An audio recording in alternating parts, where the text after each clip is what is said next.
swag, drip, drip. Yeah, we coming for them ships. Swag, swag, drip, drip. Eating everybody, we don't need a bib. Swag, swag, drip, drip. Everybody tripping, slipping on my drip. Got the swag and we drip.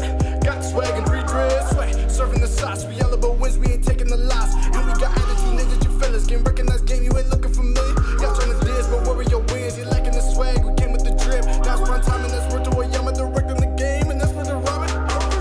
Got me dripping in the swag. Squad is catching bodies, put them in the bed. Really ain't too much to say. We won't never be afraid. Y'all been waiting on the 10. Now we do this every day. Knowledge dripping, nothing knocking, crossing wits and get you got the swag. Swag, swag, drip, drip. Yeah, we coming for them ships. Swag, swag, drip, drip. Eating everybody, we don't need a bib.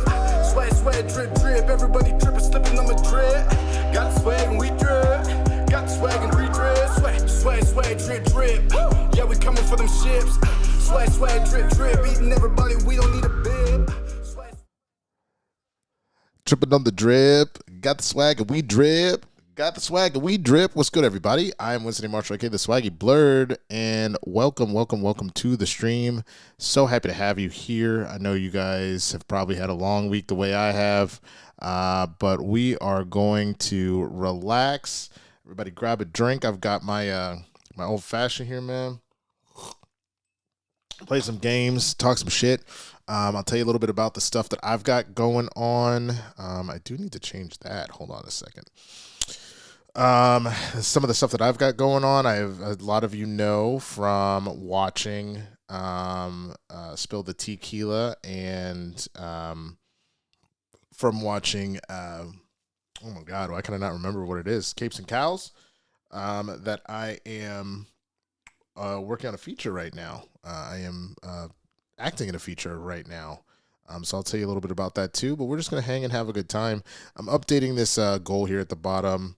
Again, zero pressure for anybody if you would like to tip and all that good stuff, but I always leave it as an option just in case you would like to. Okay, that is not what I am looking for. That's what I'm looking for. Alert box, checkbox, no. Is it here?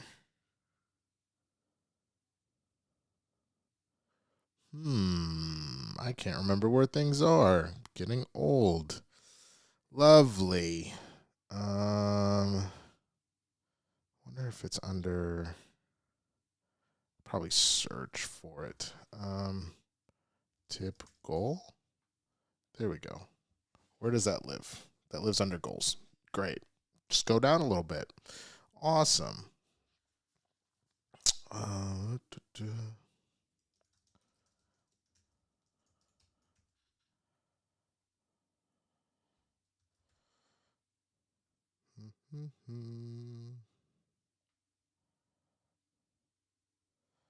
Okay.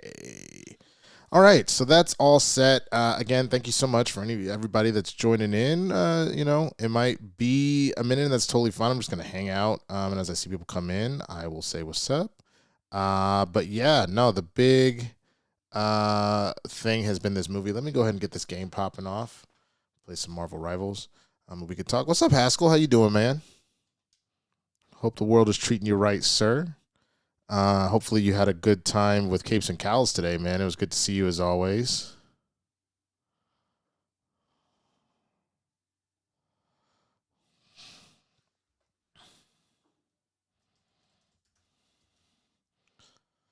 All right, we got the super chat goal. I'll throw that up there too.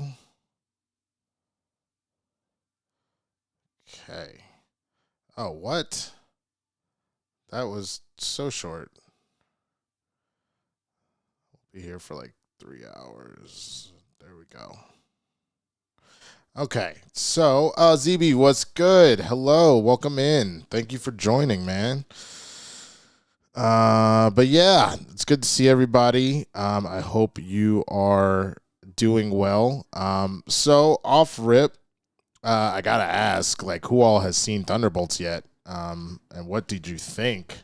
Again, for anybody that watches Capes and Cows, I know you probably got a lot of this conversation already with me earlier today, but I still would love to hear your thoughts in real time here now that I can actually look at the chat. Okay, defeat 100 enemies, do a bunch of healing. All right, so we'll just play some. We'll play some Invisible Woman. For those that are asking, I have not played a lot of this season. I have been obviously pretty busy with everything going on, but yeah, huge fan of the Thunderbolts. Thought it was a exceptionally well done movie. Had a really good time. Excited to go back. I will tell you, as good as it was, I think there's a lot of movies this year that are going to be hard pressed to come even close to Sinners. I think Sinners is just such a top to bottom, incredibly done movie, especially with the idea that it's, it's an original IP, which I don't think we have a lot of. We don't have a lot of original IP, at least that does this well. I can say that much. But yeah. Haskell hanging in there. I could always be better, like everyone. I feel that. Outside of some of the jackasses in the chat, Capes was awesome as always. I hope things are well with Kristen, your mom, and your sister. Thank you so much. I appreciate that, Haskell.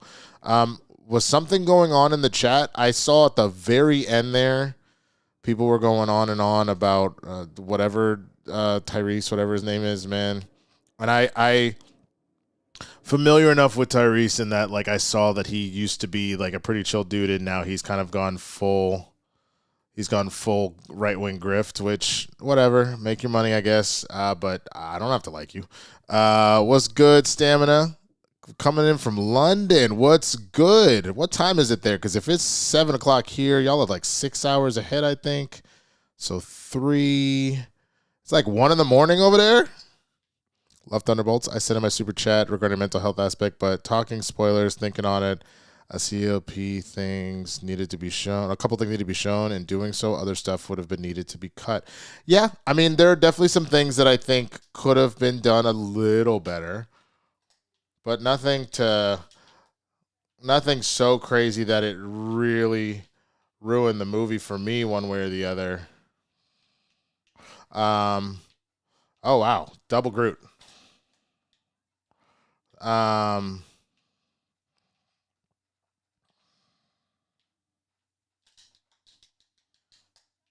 Yes. But I agree. There's some things I would have definitely liked a little more out of it, but I overall was just really impressed with what they came up with. Just gone 3 a.m. God damn, Stephanie, what's up? Thank you for coming in. Oh, I knew the Groot had to be here. Finish him. Yup. Stand still so I can heal your ass. Damn. But yeah, no, I'm a really, really big fan. I gotta say, I'm gonna try and avoid spoilers because I am going to, when I finish streaming tonight, I will be recording my spoiler review. I don't want anybody to come in here and they just came to support and all of a sudden I'm ruining the movie they were going to see this weekend.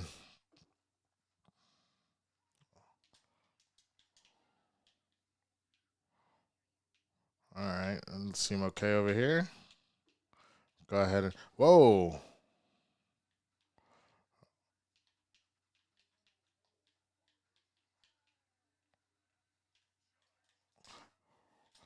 Nope, none of that. We will be doing none of that.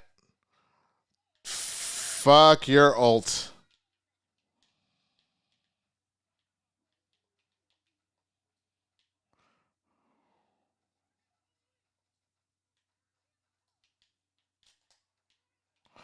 Fuck that. Fuck all of that. Can y'all kill something? Damn. I'm keeping you alive and shit. Can you? Oh, god damn it. Fuck all of y'all. God damn it. Film is solid. Folks can say they didn't like it and I wouldn't bat an eyelid, but anyone saying it shit is bugging. I fully agree. Anybody that says that it's shit has bad taste in movies. And I will say the one thing in the chat on Capes and Cows that drove me crazy is the one kid who was like, Wait, Haskell, let me clarify. That wasn't you that was saying that you didn't like the trauma dump, right? Or it was? I just want to clarify.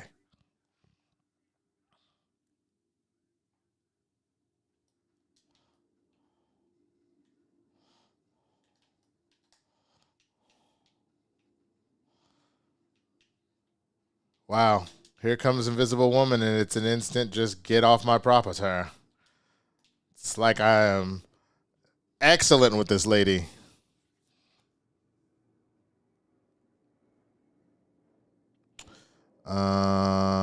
Watching the Rockets Warriors game to see who's facing my T Wolves.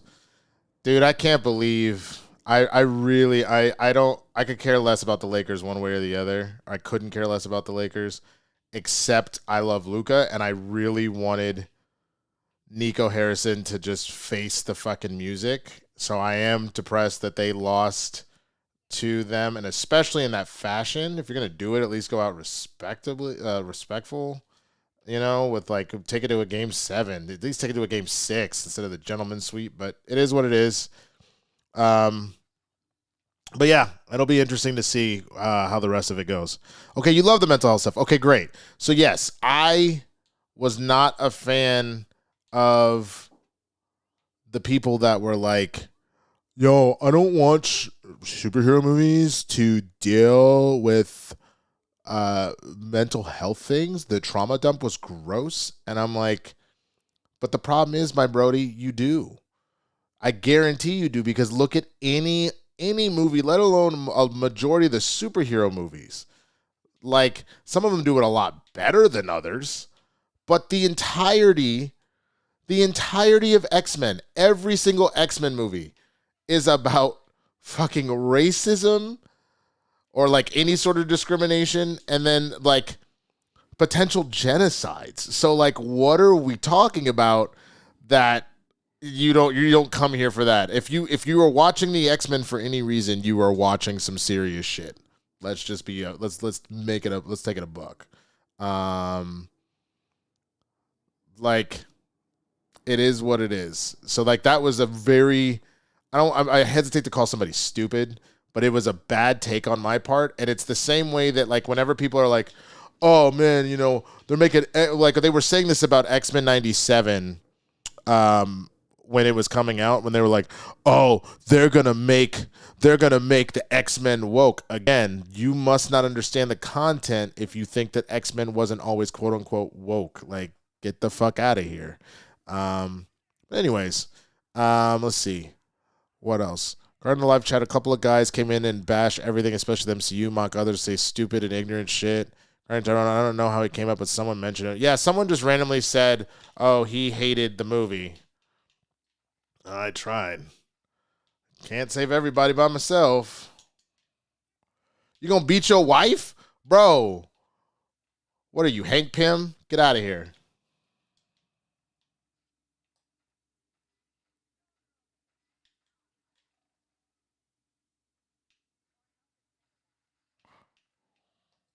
I can't even get in there.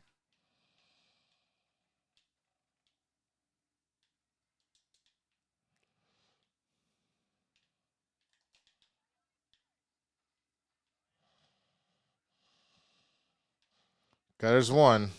There's two. There's three. Push him back. Push him back. Push him back. Way back. Go get his ass. Go get his ass.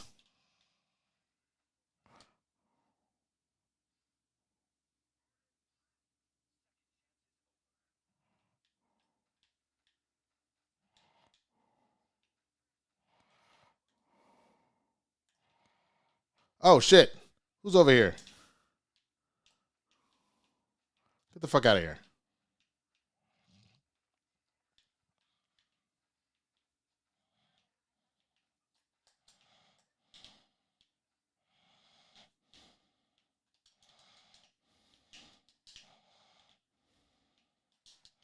Fuck off.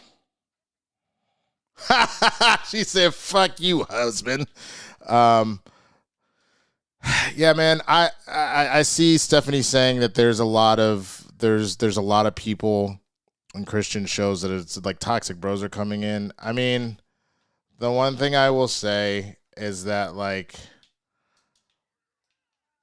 if you don't call out shit when it's there, it's not gonna not be there. You know what I'm saying? Like, I think overall, there's everybody there is actually a pretty good person, but like, yes, uh, there's definitely been a push to not make anything political, not talk about anything like that except for the movie stuff, which I get. If you go on, like, say, Collider,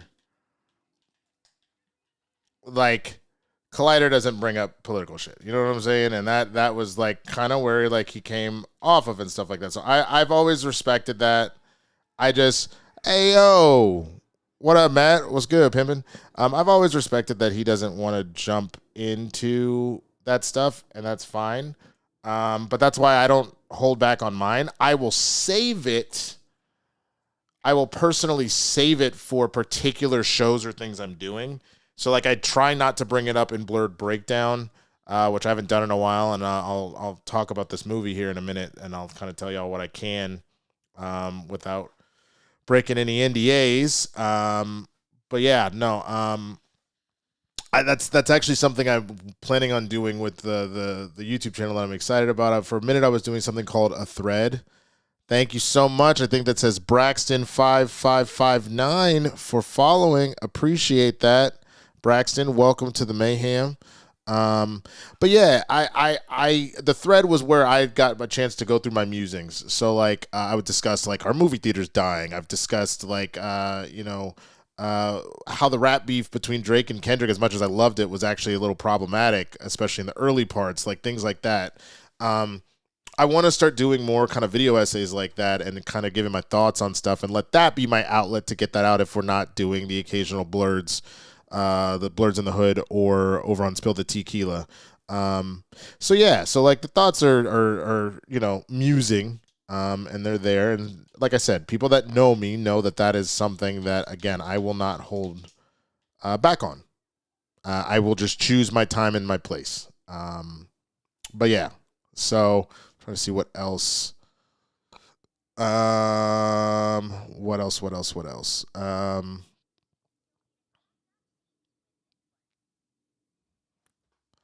One of the asses may have been, oh yeah, I need to keep getting some more healing done to close that out.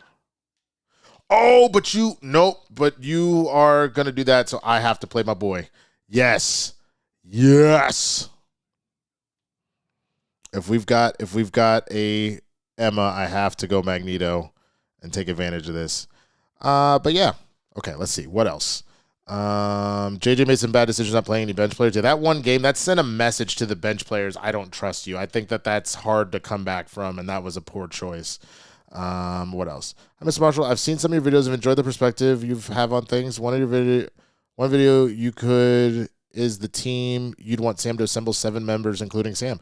Hey, Zedric, thank you for the advice. I actually really like that. I probably will do that. That's actually a fantastic fucking idea. Let me write that shit down. Hold on. I'm not even going to write it down. I'm going to take a screenshot because I'm trying to play the game and be engaged with you guys. But that is a genius fucking idea. Claps up for you. Real talk. I wonder if this works. Hold on. Let me see something. Roadcaster.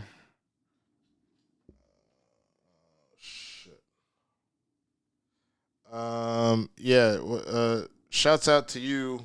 I'll throw one of these in here.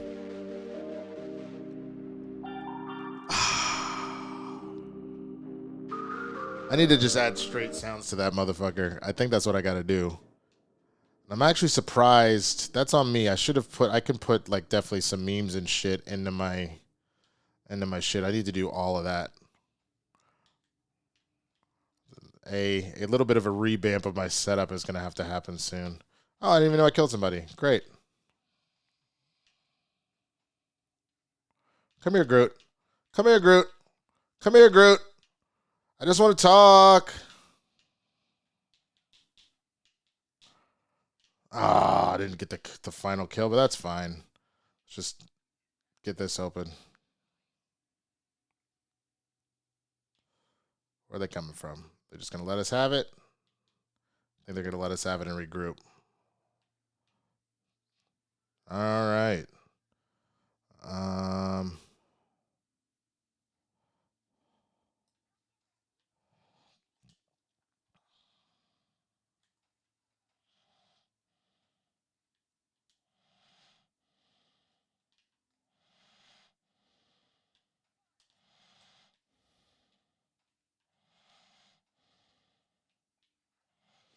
Oh, what the fuck? Fuck you, Namor. Fuck you, Namor.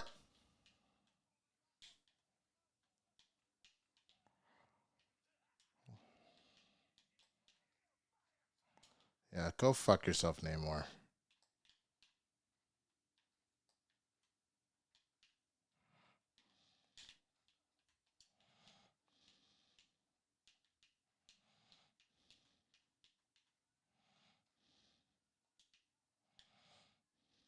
Thank you for that. Thank you. Let's keep it pushing.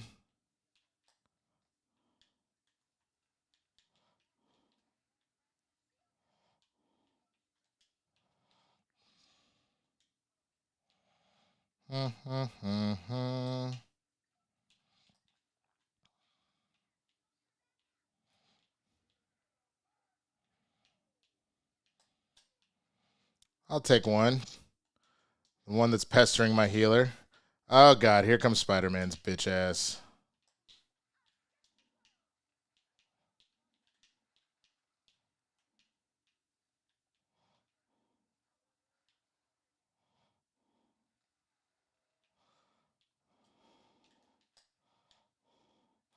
Oh, God.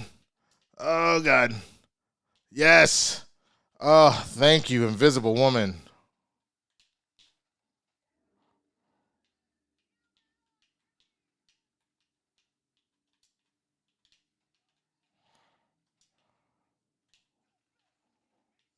Damn it.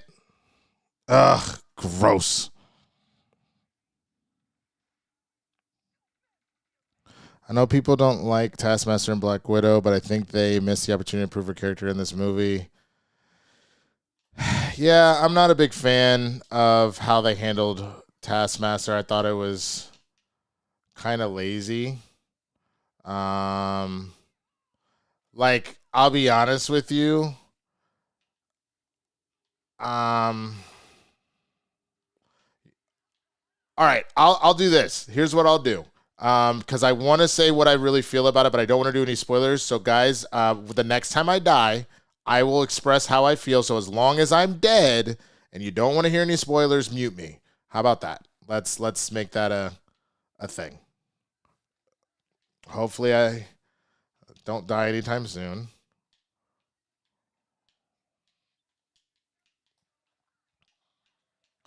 Oh, damn it.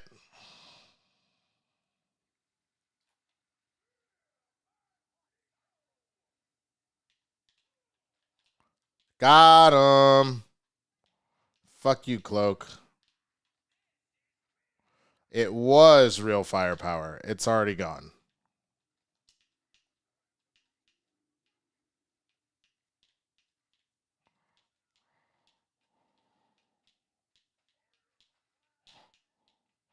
You were Groot. You're now dead.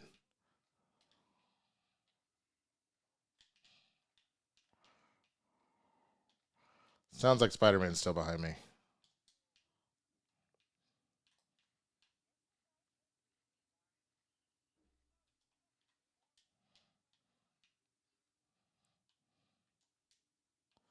La da da da da.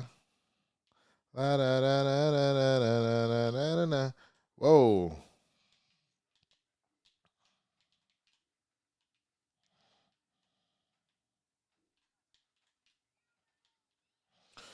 That big ass wall. Ugh. Goddamn squids.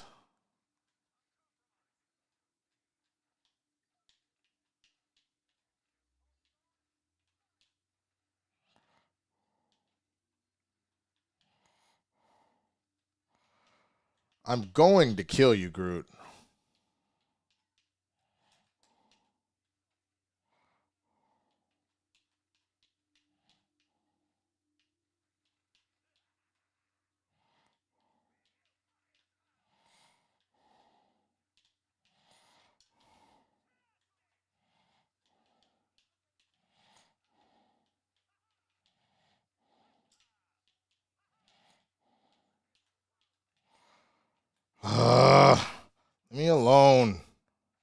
God damn it.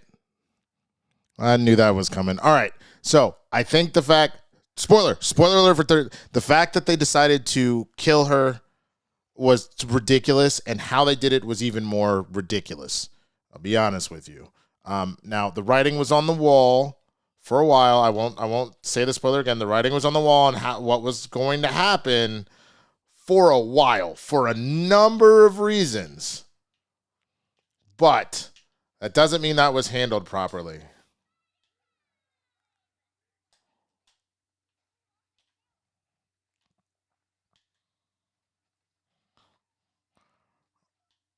Where's our little caravan? It's really in there, huh?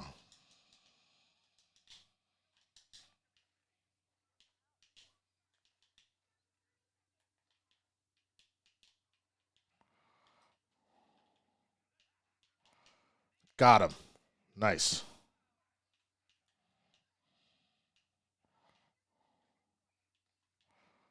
I am aware.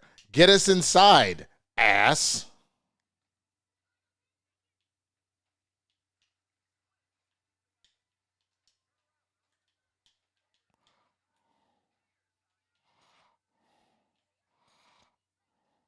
Nice kill. Yes, Iron Man.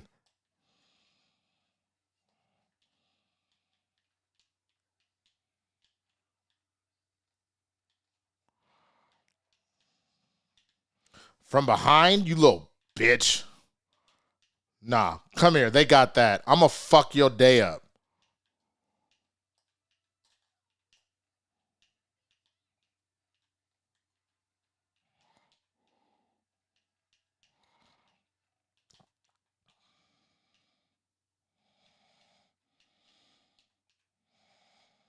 I don't care if I die. I'm taking you out. Oh, spider mine. Yeah, that's what I get. I know people, blah, blah, blah, blah, blah. What else? Remember they were making X-Men woke because they minimized Rogue's cakes. Yeah, you gotta love how everything is woke nowadays, which is a term that doesn't even make sense. Like it never has. It's similar to the term DEI. It's an easy way to say something you don't like or to say something racist, and it is what it is. So I get it. But I think they missed an opportunity to improve on her character. I fully agree. They came to the back. We talked about that already. Thankfully, the overwhelming majority of fans are cool. But more assholes are coming in, and we try and shut them down on the spot because this community isn't down with that. I agree, and I appreciate that. Agree strongly, Chris. I was quietly hanging out for a fake out. Yeah, I thought so too. That was nuts. The Collider comment section got so bad as time went on. I can only assume. I wasn't in it much. The funny thing is, I didn't watch Collider Live or any of the stuff that was going on before. I randomly went to a Schmodown taping because a friend was like, you should check out the Schmodown. It's kind of in your, like, a lot of the stuff there is in your wheelhouse. And like it has a lot of people watching, so like if you can get in there, then like it could potentially help, which it did. I've met a lot of incredible people and made a lot of great fans and a lot of great friends because of that. So I'm eternally grateful. But yeah, I wasn't the standard pipeline like everybody else. A random friend told me about it and I said, all right, whatever. What else? Sorry, I'm playing a lot of catch up while we're in between rounds here. If they do bring in Tony Mez, I could see him as a secret apprentice. Yeah, I could see that. We're so close to Secret Wars. I can't see if there's a way to get that happens. I'm back games at halftime. I was hoping to see Thunderbolts tonight, but my sitter fell through. Pierce Rex up in this bitch. Yeah, I know. Fucking put something on screen before you tell it. Just as far. Otherwise, have you tried Overwatch yet? It's basically the game Rivals ripped off. I have never played Overwatch. I am aware that this is. Where the fuck you going? Huh? Read.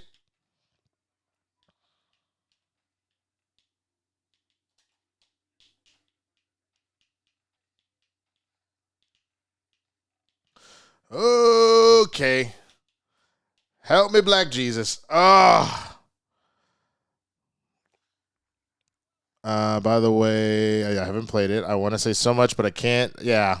Dang, Rivals really got Winston talking greasy. Yeah, I don't give a fuck. That was basically Perry to me. Frosty is fine, I guess, but I could. Yeah, because she's pretty like they. I mean, it's been fully gutted because like obviously that giant layoff that happened at the top of 2020, they gutted everybody. You know what I mean? Which is nuts. I mean, now I'm great. I'm glad to hear that everybody, for the most part, their lives seem to be like doing just fine now, like doing a lot better. But the way that went down just sucked, man. And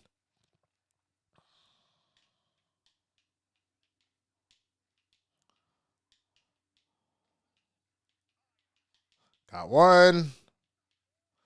I'll get the healer. Oh, and the squids. Fuck them squids.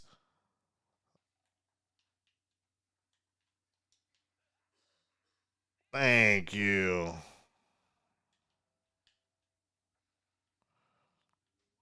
Well, they fully switched their shit up.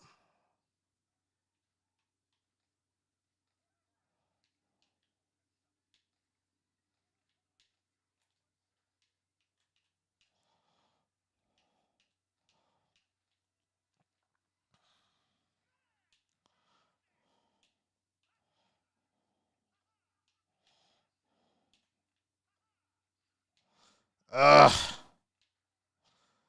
Y'all pissing me off, bro. Yeah, give me your shit. And catch this motherfucking meteor.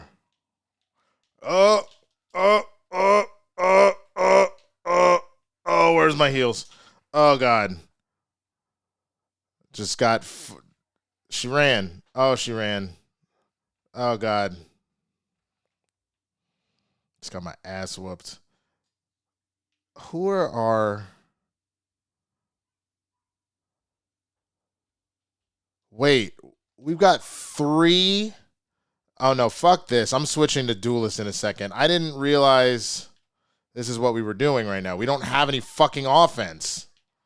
Not that Magneto isn't strong, but like we need like a straight DPS in this hoe.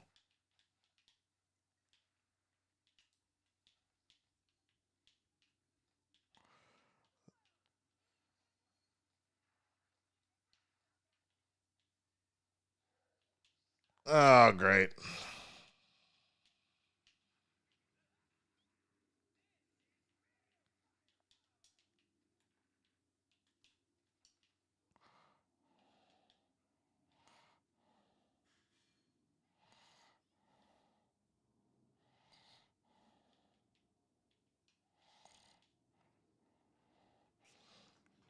This is fucking nuts, man. Fucking nuts. Cannot believe. What? No, fuck. God damn it. Oh, somebody else went Iron Man? Oh, damn. Okay, okay, okay, okay. We still have Doctor Strange. Here we go. Oh, shit. Come on, come on, come on, come on, come on, come on. Oh, God damn it.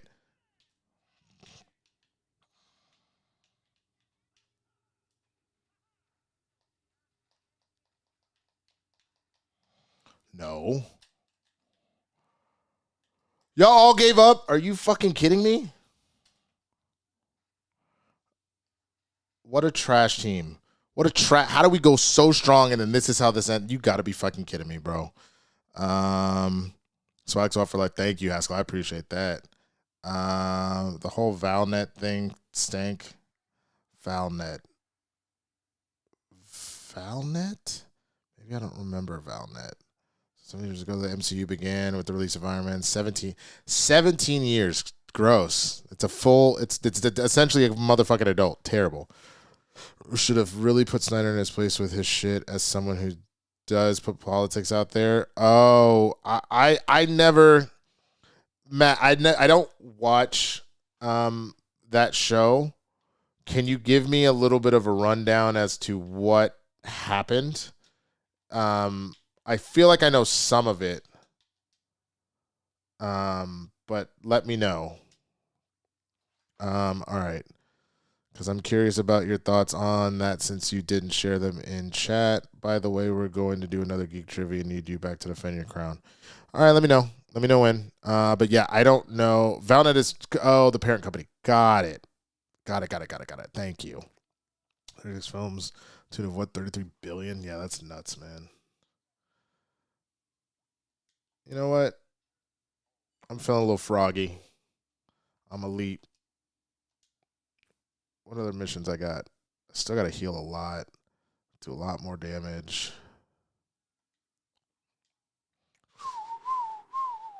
Do do do do do do do do do.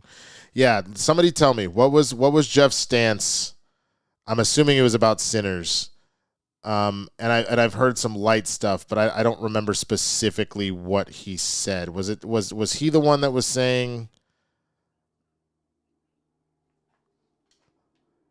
I would value your opinion more if you weren't black? So that's a good question. Who did he say that to and about? I feel like for half a second Roca started to talk about that a little bit on Spill the Tequila. But like that's I will tell you, while I understand what he is attempting to say, and I won't sit here and pretend like we all don't have biases that happen. First of all, go McFuck yourself, especially from the standpoint of like, this isn't a Medea movie. You know what I'm saying? Which if someone was out here in these streets trying to be like, oh yeah, you know, these Medea movies, these are Oscar worthy, then I'll take that stance. Get the fuck out of here. Nope. Nope. You don't want to fuck with me. You really don't. I told you didn't want the sauce, but you had to chase a nigga.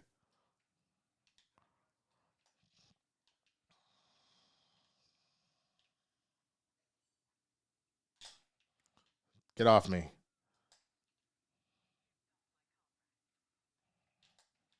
Got him. Damn.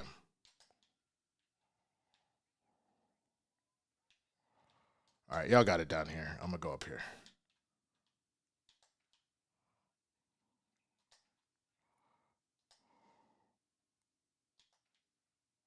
That's a really tiny hitbox for Rocket all the way.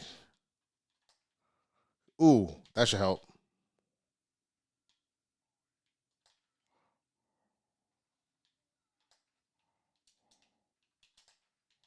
Whoa, did I just lag out? Get off me.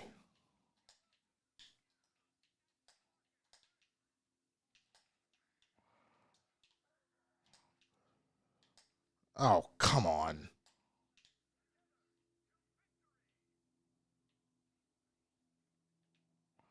All right, y'all got it here. I'm going to go over here again.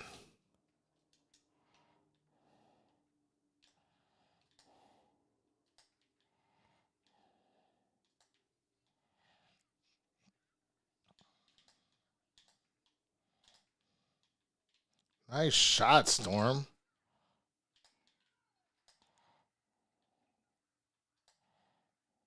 Oh, get off me.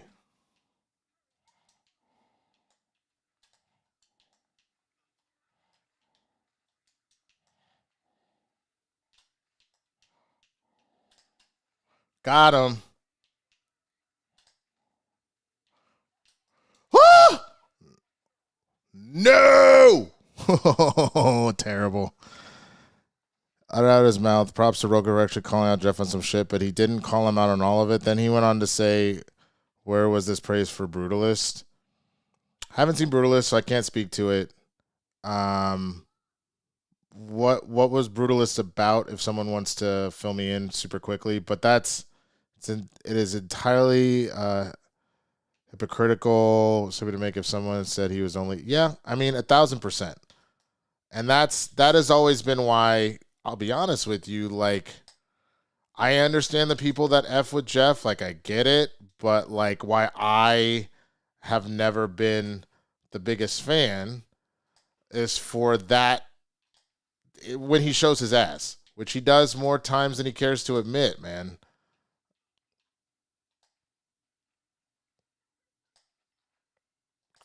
I don't know why a Jeff thought he was going to play a long range game with me. That was a poor choice.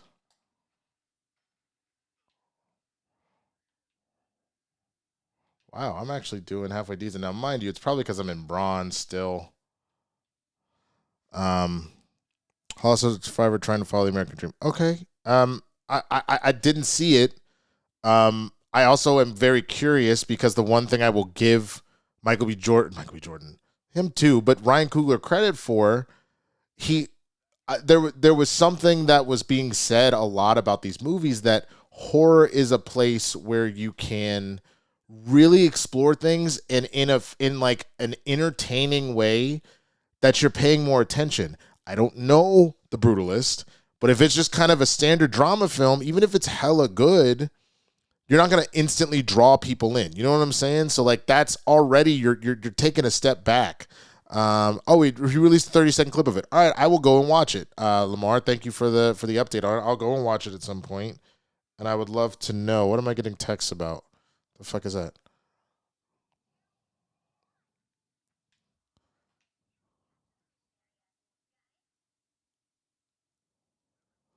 Oh wow. Um all right, well, here is just more, like, again, just talking about this racist world we be living in, bro. Apparently there is somebody in Congress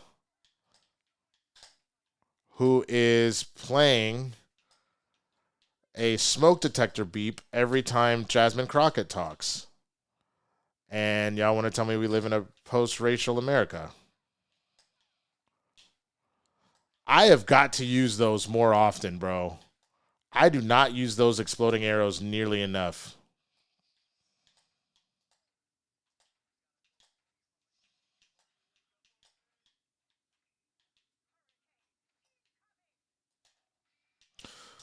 Ugh, crap. Oh, it's fake. All right, never mind. Never mind. Okay, good. I just had another friend that just saw Thunderbolts and he said he loved it. Love to hear that. That is the move. Bruce was dope, but it ain't got shit to do with Sinners. It's absolutely non sequitur to bring up for a comparison. Jeff is dead to me after all that nonsense. He went full hoods up.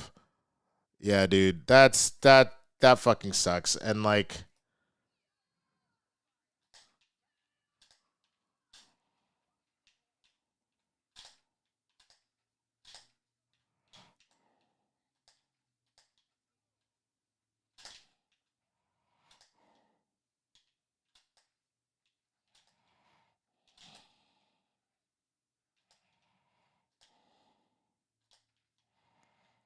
come on up. No, no, no. Come up. Say something. Say something, bro.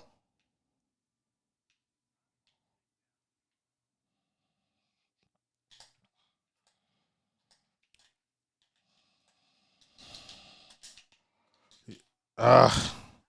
That was my own fault. I should have probably. I don't like using his ultimate. I should just use it and take advantage of it. That was my own fault. It's my own fault. But yeah, that's. I will go and watch it. As a matter of fact, you know what we might even do? I might even say after this round, if y'all want, I can do a reaction to it. I'll pull it up and we can just watch it and talk, because I'm very curious now, and I'll give my real time thoughts,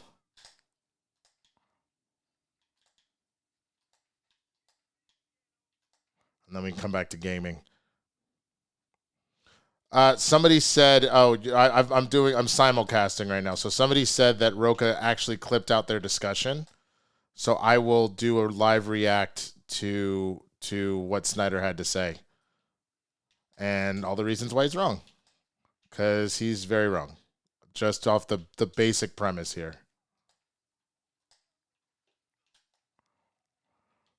Oh,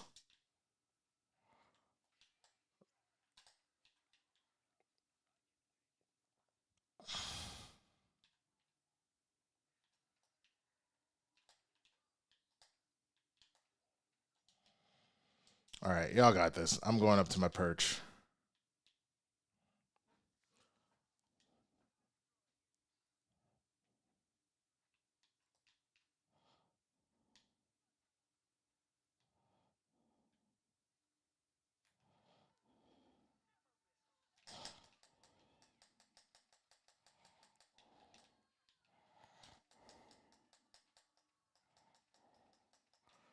Fuck that.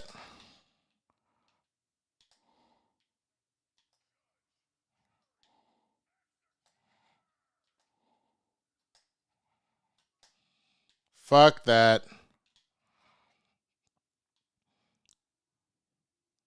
I'm not playing these games with y'all at all.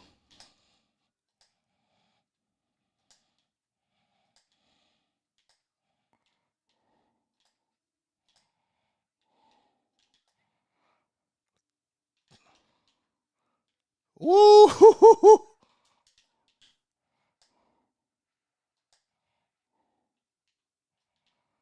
Trying to flank me? Get out of here. I can hear you, dick.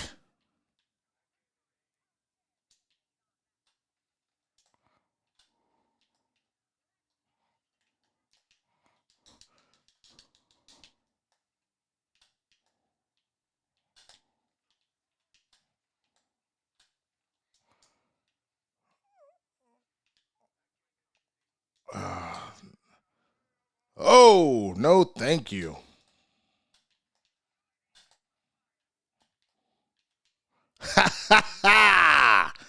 Oh, dude, please let me get MVP with this. I don't think I'll get it, but that would be sick. Nope, it's not me. It looks like it's Groot. 22-3 though with Hawkeye. Like let's fucking go. And I sent it on Twitter. It's 30 minutes. Okay. Yeah, that's fine. I'll watch it. I'll watch the whole thing. Started around 10 minutes. Okay. That's a cool MVP for him. That's dope. Speaking of Congress members, did anyone see the article about Senator John Fetterman from Pennsylvania? Part of me wants to feel bad because of his stroke, but the dude is twisted on some. No, what happened now? Because I knew he had a stroke previously. 14-12. Who was 14-12? Woo! Why was that Punisher so bad? Oh my God. Oops, I don't want to see your highlights. I'm good. No, thank you. No, thank you. I will watch mine though. I'm always curious where we were at our best. Oh, it was right here when I finally used the ultimate. Yep.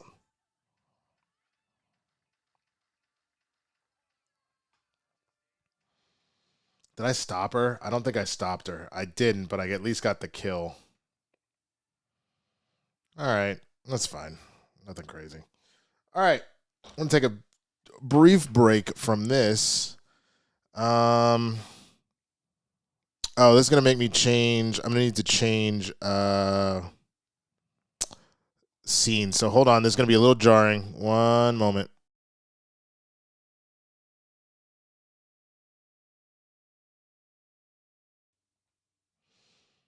Okay. You all should still be with me here. Go over the blurred breakdown reaction. There we go. All right. Let me pull this up. Bam. Need to pull up a. Let's see. YouTube. I will pull up a Twitch, YouTube. No, not that. Got to go to a baby shower tomorrow.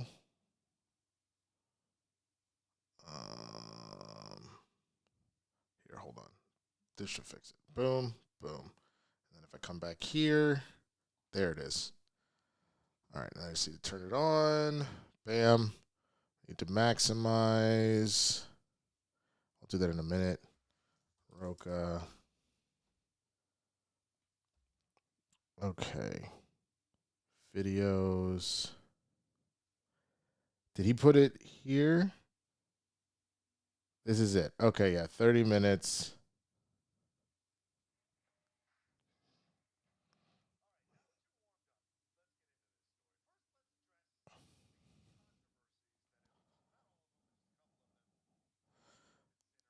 All right. Oops, you're on the wrong one. Sorry. There we go.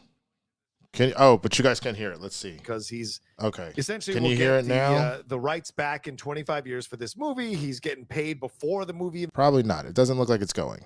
Let's see. Hold on.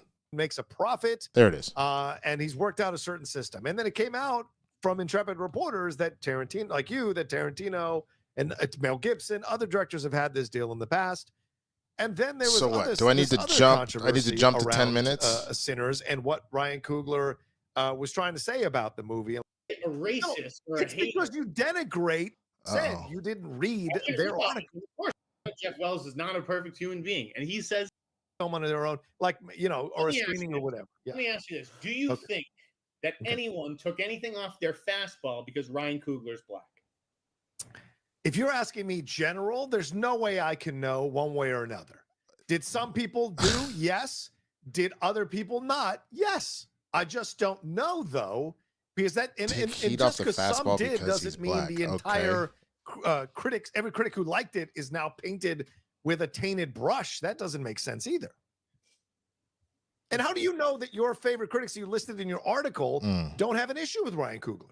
Or don't have an issue with a black filmmaker, or don't you can't speak to that. In fact, some people would accuse them of having issues with black filmmakers. Yeah, possibly. Okay, but to me, I respect Jeff Wells. I've been reading Jeff Wells for 20 years. So I know Jeff Wells is not. Let me do some Google searching. I don't know who the fuck this Jeff Wells is. Let's see. We're gonna look that up. Jeff Wells, critic.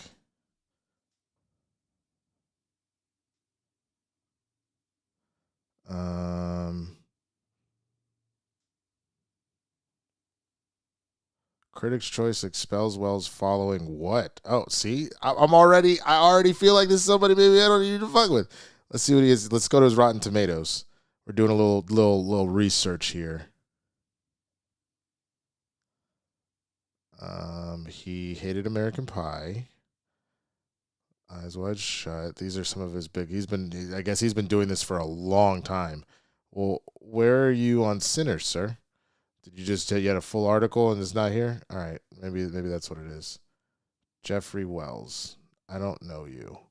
Bracing myself. Okay. Blonde Origin. Guarding long movie titles.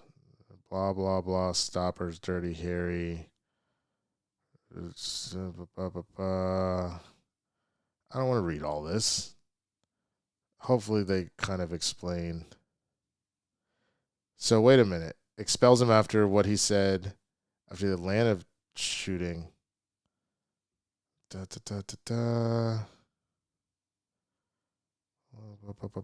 Peace on Tuesday. Shootings at Atlanta area Asian spas. Wells attributed their views to unnamed friendos with whom he has conversed. Wednesday's controversial post with another later in the day titled Second Attempt, in which he sought to clarify his thoughts and then one Thursday in which he shared his response to criticism about the initial post. Okay, there we go. That works a little better. I don't even see necessarily what he said with this, but that's fine. I don't care. Let's go back to this. Perfect human being. And he says stuff that is just ridiculous. Yeah. Do I respect his opinion on film? Right. Yes. Okay. Poland, yes. Okay. If one of these guys had done backflips for this movie, I would have been very surprised. And I wasn't surprised that they didn't, because they have discerning taste and they tell it like it is. And I think that a lot of people are afraid to tell it like it is. We are one of the few people. That's true. Like it. And it's not that again, if you read that piece, then you saw I respect Faraci's opinion. Faraci is the greatest critic. I think he's an incredible writer. I could never do what he does. Right.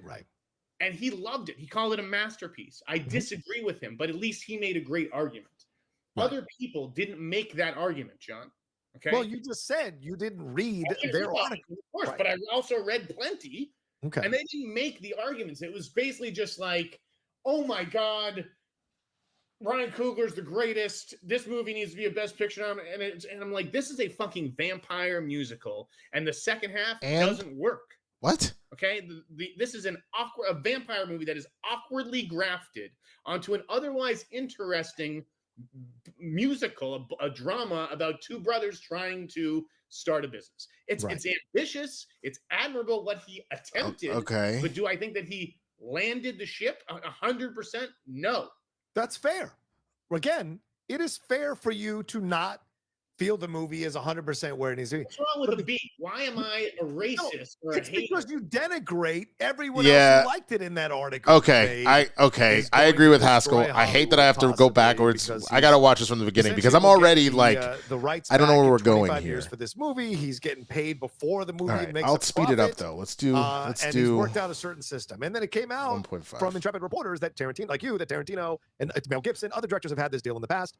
And then there was this other controversy around Sinners and what Ryan Coogler was trying to say about the movie. A lot of people are going crazy about that kind of stuff as well. And whether how the movie was covered in terms of whether it can make a profit or not felt slightly racist. There was just a lot of conversations around this thing. So let's address that before we address your upset article about people's emotional feelings about a movie. Go ahead. Yes. Well, I mean, I thought the Vulture article, I understand that talking to an executive, Yeah. right, from an executive's point of view, it's like, well, shit, if now every single if some filmmaker, whether it's Greta Gerwig or Fincher or James Cameron or a million others, say, well, you guys gave Ryan Coogler this deal, why can't I get this deal? I've been making movies for 2 decades longer and I've won Oscars, and Ryan Coogler doesn't have that. I want this deal too. Well, eventually you start making movies and you don't own any of them, and then you don't have a library, and then you're fucked. Okay, so that's what that. Okay. I understand what the concern is, but one, this is not the first fucking time it's happened. We have gone over this a million times that Tarantino has had this. There have been other people that have had this. So that's stupid to hang this specifically on Ryan. And when you also consider that this is specifically a movie about black ownership, about owning our own. You know what I'm saying? There is something to be said about if it had ever leaked that, hey, this is what Ryan was asking for, and y'all told him to go fuck himself. It's not going to look good. It is a commentary on owning masters and everything else like that. So, okay, but let's keep going. Executive was talking about. Yeah. Now, on the flip side, does this deal Let me also, while we're here, give me just I'll put it back to regular speed now that we're starting to talk about stuff. I need to change the Twitch breakdown so people know. We'll come back to Marvels, but I need to, or Marvel Rivals, but we could finish this first. matter at all? No, it doesn't. It doesn't matter whatsoever, because guess what? Warner Bros. Ain't going to be around in 25 years. It's going to be left in 5 years. So who gives a shit, right? Like, I can't, like, we're all on pins and needles to see what Ryan Coogler does 25 years from now with this IP. He's going to open up his own Sinners theme park, and we're going to ride Sinners roller coasters. I mean, come on. What the fuck are you talking about, dude? The Vulture thing, it got people riled up because obviously, you know why? Because people can't see beyond race. Okay? Yes. And Well, so to them, it was there's probably some white executive being quoted about how this black man shouldn't own the art that he creates. And like, I love just like the game of like Ryan Coogler being like, well, this movie was about ownership and it was really important to me that I own it. Like, is. bro, you are in a position to make certain demands, and God bless you for making them. Like you put yourself in that position, you earned. Okay, look, let me go ahead and stop right here. So first of all, I know that he'd already brought up the argument of like, well, what about Greta Gerwig and all these other people? Greta is fantastic, and I don't think she's won a directing Oscar. I know she's been nominated for stuff, but like one of the things that I got to point out, she has won, which is still a massive accomplishment. She has $1 billion movie under her belt. Ryan Coogler, if you average out the two Black Panthers, technically has 2, because Black Panther did like 1.2, 1.3. Wakanda Forever did like 850. So if you average that out, that's $1 billion for 2 movies. So that's already the beginning of he is proven. He is a continuous box office draw, and it doesn't even knock the fact that like you had oh my God, Creed, obviously, let alone just like solid work here, but he's been able to put together films that put asses in seats. He's a franchise builder, period. That's what he does. Now, it's funny because it sounds like Warner Brothers wants to potentially try and build a franchise out of Barbie. I think it might actually ruin Barbie if you try and do another one. I think you got to leave it where we're at. But he built Creed. He built Black Panther. There's got to be something to be said about that and owning this type of deal. You know what I'm saying? But all right, let's keep going. It, And not only Warner Brothers, again, was not the only studio that was willing to give him that ownership. So there you go. You are what you're worth in the market, right? So if he's worth giving the ownership back after 25 years, by all means do it. You haven't heard me knock him for that. Right. No. Okay. No. Get that bag, Ryan. Exactly. This guy is okay. So what's the problem? One of the great generational talents. Yes. Great talents of his generation. He is 5 for 5 in my book. And I liked Sinners. That's the other thing. People can't read. They just go to like the negativity, right? That's why. Okay. I will give him a brief pause. I need to hear what the negativity is, but I will give him a brief pause. This is something I say all the time. We live in a clicks first, headlines only, TikTok soundbite fucking society, and people do not know how to have nuance and to have patience and to read the whole thing and listen to the whole thing. I am obviously listening here, and I can make a slight change it, but I agree with him on this, that people will latch onto the negative faster than anything. That's just where we're at this point. But I am curious where this is going, because it sounds like we are a ways away from the bullshit.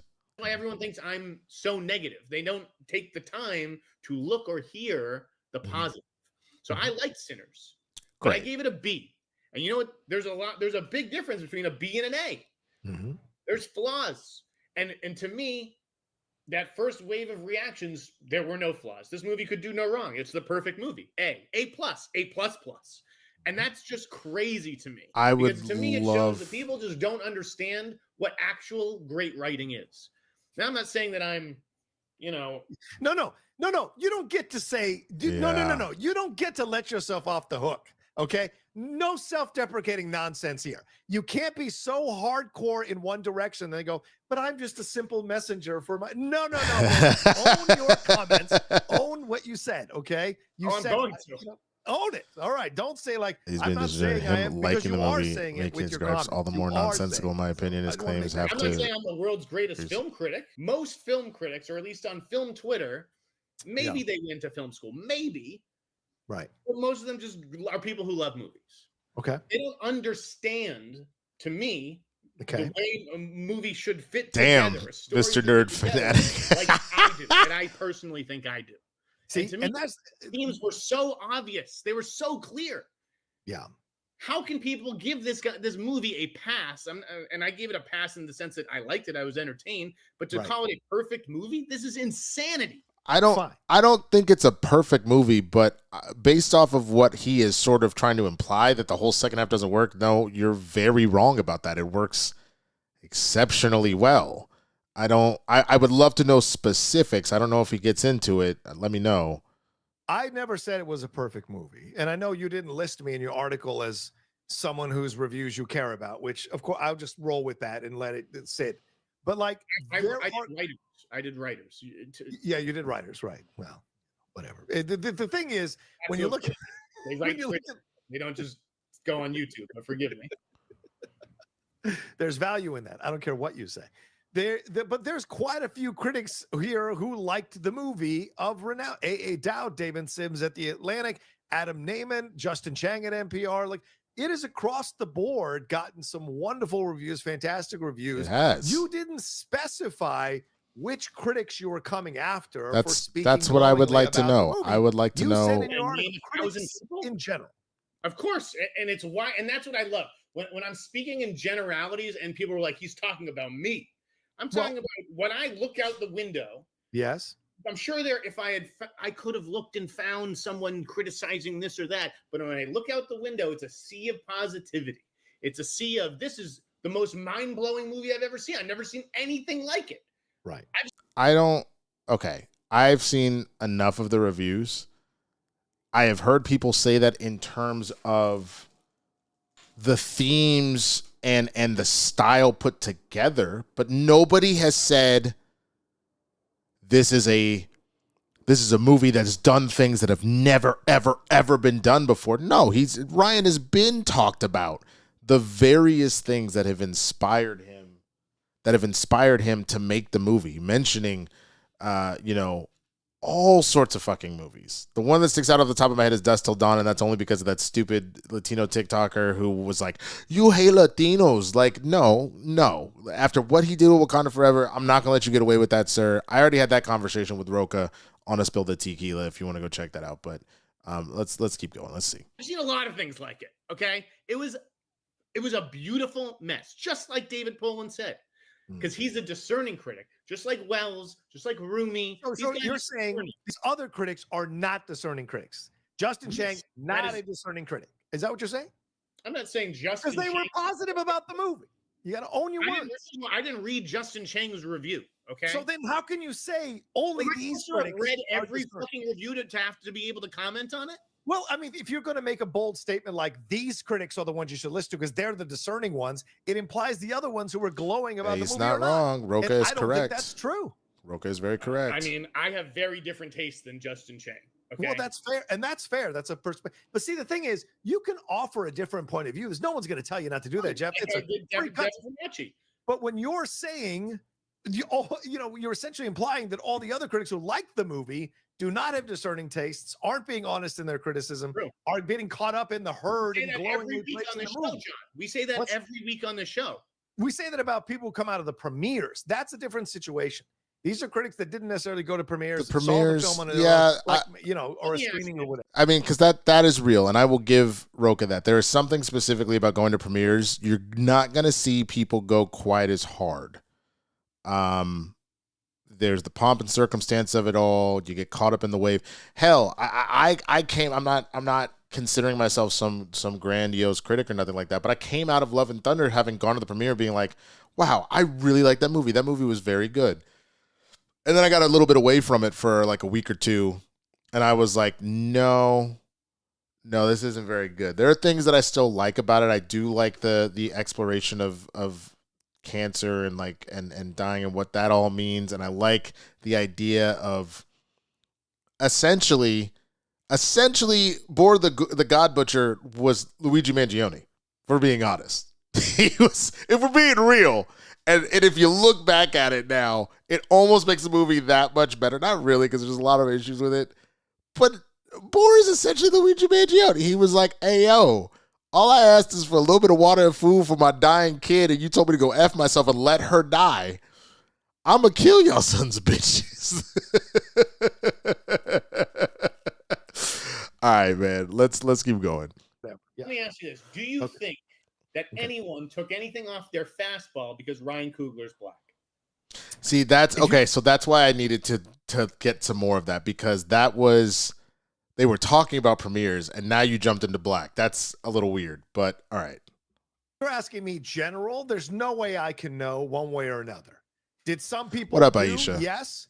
Did other people not? Yes. I just don't know, though, because that and just because some did doesn't mean the entire critics, every critic who liked it is now painted with a tainted brush. That doesn't make sense either.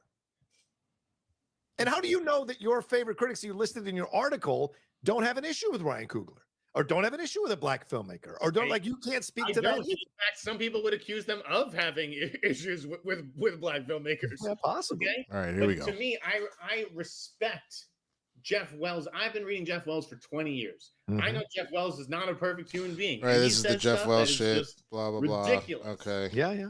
Do I respect his opinion on film? Right. Yes. Okay. Poland, yes.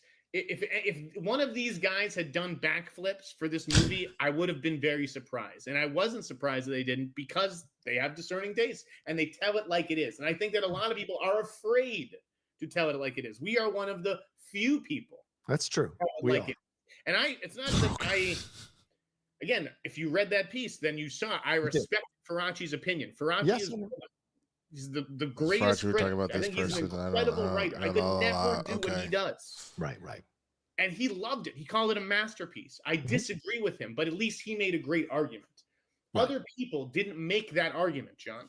Okay. Well, you just said you didn't read their. Okay. One, Roca's right. He just said that he didn't read all of them. And two, there's something that needs to be said about, I guess these are people at the top of the field, but not all of these people are able to articulate what they need to specifically quite as well. They might focus on one or two arguments or points, and then that's it. So whether that's for time, whether that's skill, whether that's whatever. So like that's also, God damn it. All right, let's. Of course, but I also read plenty. Okay. And they didn't make the arguments. It was basically just like, oh my God, Ryan Coogler's the greatest. This movie needs to be a Best Picture nominee. And I'm like, this is a fucking vampire musical. And the second half doesn't work. You're very wrong. Okay? The second half works just fine. I already covered this a little bit. Awkwardly grafted onto an otherwise interesting musical, a drama about two brothers trying to start a business. It's ambitious. It's admirable what he attempted, but do I think that he landed the ship 100%? No. That's fair. Again, it is fair for you to not feel the movie is 100% where it is. I agree, Roka. Why am I a racist or a it's hater? because you denigrate everyone else who liked it in that article. You went after anyone else who so he wrote an article. So is that the part that I'm missing? That Jeff wrote an article that he was just shitting on people? Is that essentially what it is that we're talking about? I thought it was specific that he said something on this show. It's absolutely Chris, hella condescending too. Sounds like he's being contrarian for the sake of it. I agree. I kind of feel like it. In a nutshell, Jeff thinks Sinners was only successful because it's a black film. People feel obligated to support it. See, again, where I push back on that, now don't get me wrong, is there a level of groups, the most famous one, keep watching, stop pausing, and you'll see, okay, Matt, chill the fuck out. The point is I'm reacting to it, bitch, so I'm trying to take it piece by piece. On the one hand, okay, so now I lost my train of thought, you bastard. On the one hand, do you have moments where, like Issa, for example, very famously said, I'm rooting for everybody black. And that's something that everybody does. Women root for women. Well, sometimes they do it more in presidential elections. It's not the point. But gay people support gay people. Black people support black people. Everybody is going to support the tribe or the people that they come from. That's what they're going to do. But that's not an end all be all. Because if that was the case, Madea movies would be making $1 billion. They made enough to make Tyler Perry a billionaire. But those movies have been dragged multiple times all over the fucking place. So like, to sit here and just say, nope, it's only doing this because it's black, and so people are just going to support black shit. Do you know how many black... Look, man, you know what's a terrible movie? A terrible movie. And got none of that. But I love Taraji, and I saw it anyway. Proud Mary. That is a god-awful fucking movie. But I supported Taraji and the people that are involved in making that film because they were black, but not enough to go, hey, everybody should go see it. That was just something that I decided to do on my own accord. Again, if this was a case that people would just automatically support black shit, then every black filmmaker would be a multi-billionaire making filmmaker. So already throw out your stupid fucking premise because it doesn't make any goddamn sense. Support and lying about enjoying a film because it's black are two different things, though. And that's also my point. That's also my point. The reason why Sinners is doing well is not just because I want to go support a black filmmaker. It's good enough. As a matter of fact, it's great enough that people want to see it a second and a third and a fourth time. Like there's got to be something that's not clicking here if you don't understand that just by the nature of actually watching it, people are going, holy shit, what a ride. I want to go again. That is where everything you're saying literally makes no fucking sense. And I haven't even gotten to whatever he's going to say yet. That was in regards to you asking, does he say, okay.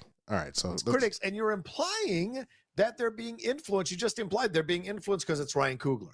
Or they're being influenced by being afraid to say anything negative. I do. I absolutely think that. I absolutely think that because I can't trust the critical community. They've proven themselves to be untrustworthy. But you're in the critical community. Yeah, I know you love to say in your article, you're like, I'm no critic. You are a critic. You are a critic. You are a criticism. I write criticism, but I don't consider myself a film critic. I am a first and foremost. I could give a fuck if you think you're a critic, if you think you're a critic or not. You are a critic. It's irrelevant whether you think it or not. Objectively, you are a critic. What we're talking about.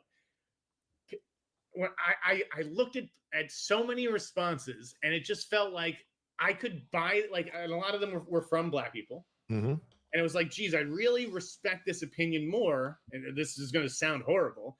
Like, Right. if you weren't Black, because you're Black, it makes me suspicious of this reaction. Yeah, because that's all I need. That's literally all I need. I haven't even gotten to whatever is supposed to come after this, and there's apparently 20 more minutes of this shit.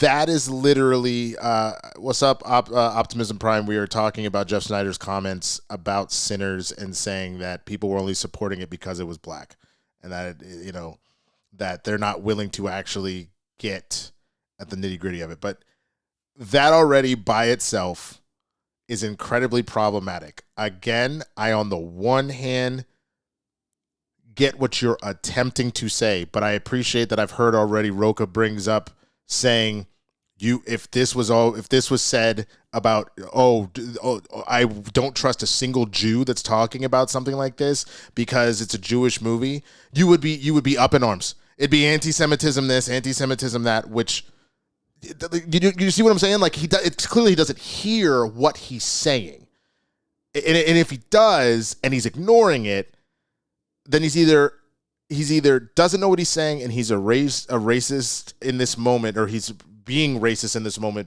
from ignorance, or he does know what he's saying and he's being intentionally racist. Like it's like that's yeah. Let me look back at Roko's face when he hears this. Sound horrible. Like Right. if you weren't Black, because you're Black, it makes me suspicious of this reaction because it feels like. And did you listen to Jason Whitlock's thing? I'm doing a poorly. I don't listen to that clown. Wait. He's quoting Jason Whitlock. I don't know if I need to watch the rest of this. Everything that just came out of your mouth is now completely invalid. You know how, like, when you play an operation, you touch the sides, game over, you killed the patient. Nigga, you killed the patient. There's no point to continue watching this, to be honest with you. The fact that you're quoting Jason fucking Whitlock.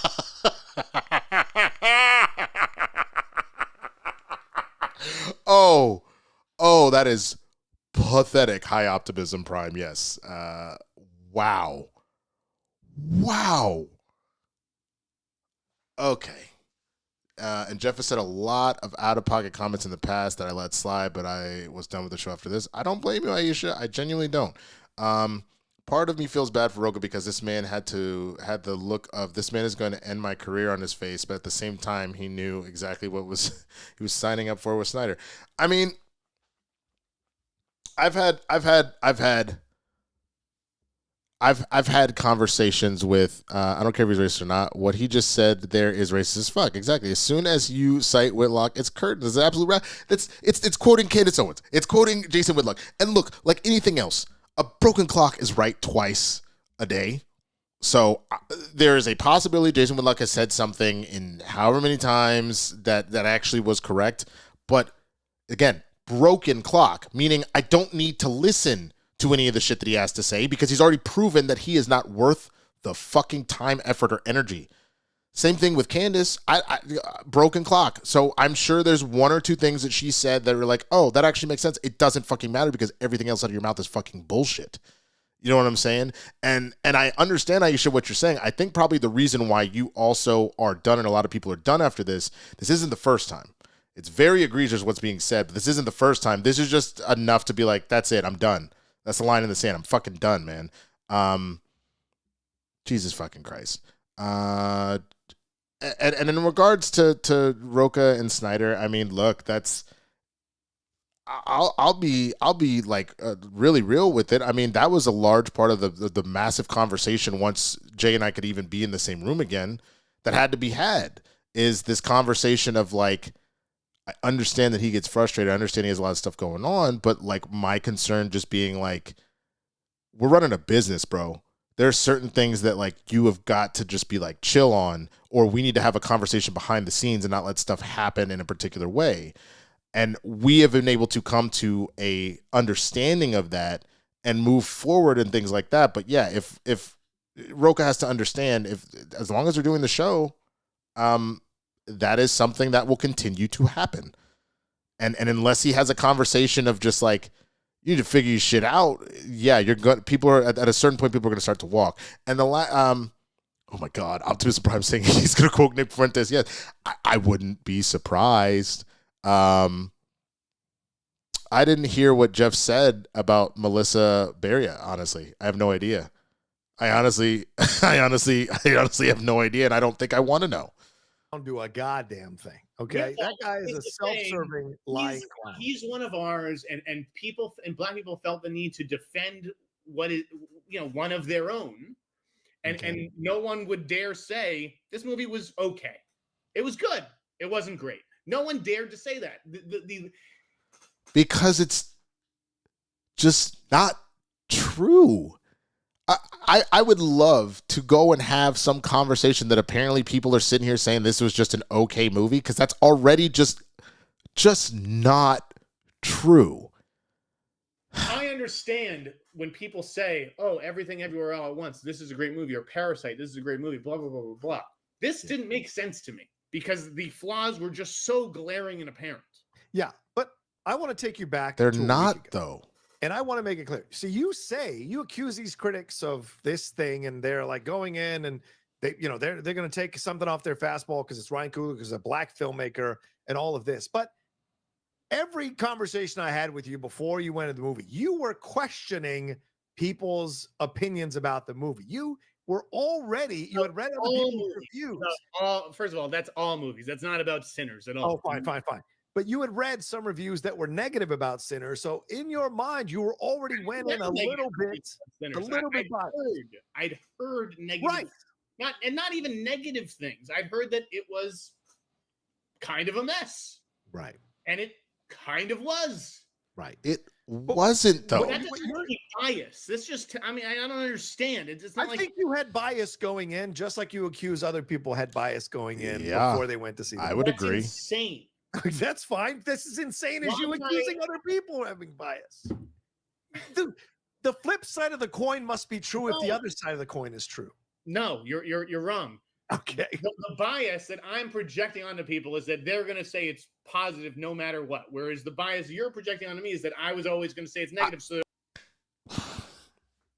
again, if that was the case, then Tyler Perry would be as rich as fucking Bezos and fucking what's his name? Elon.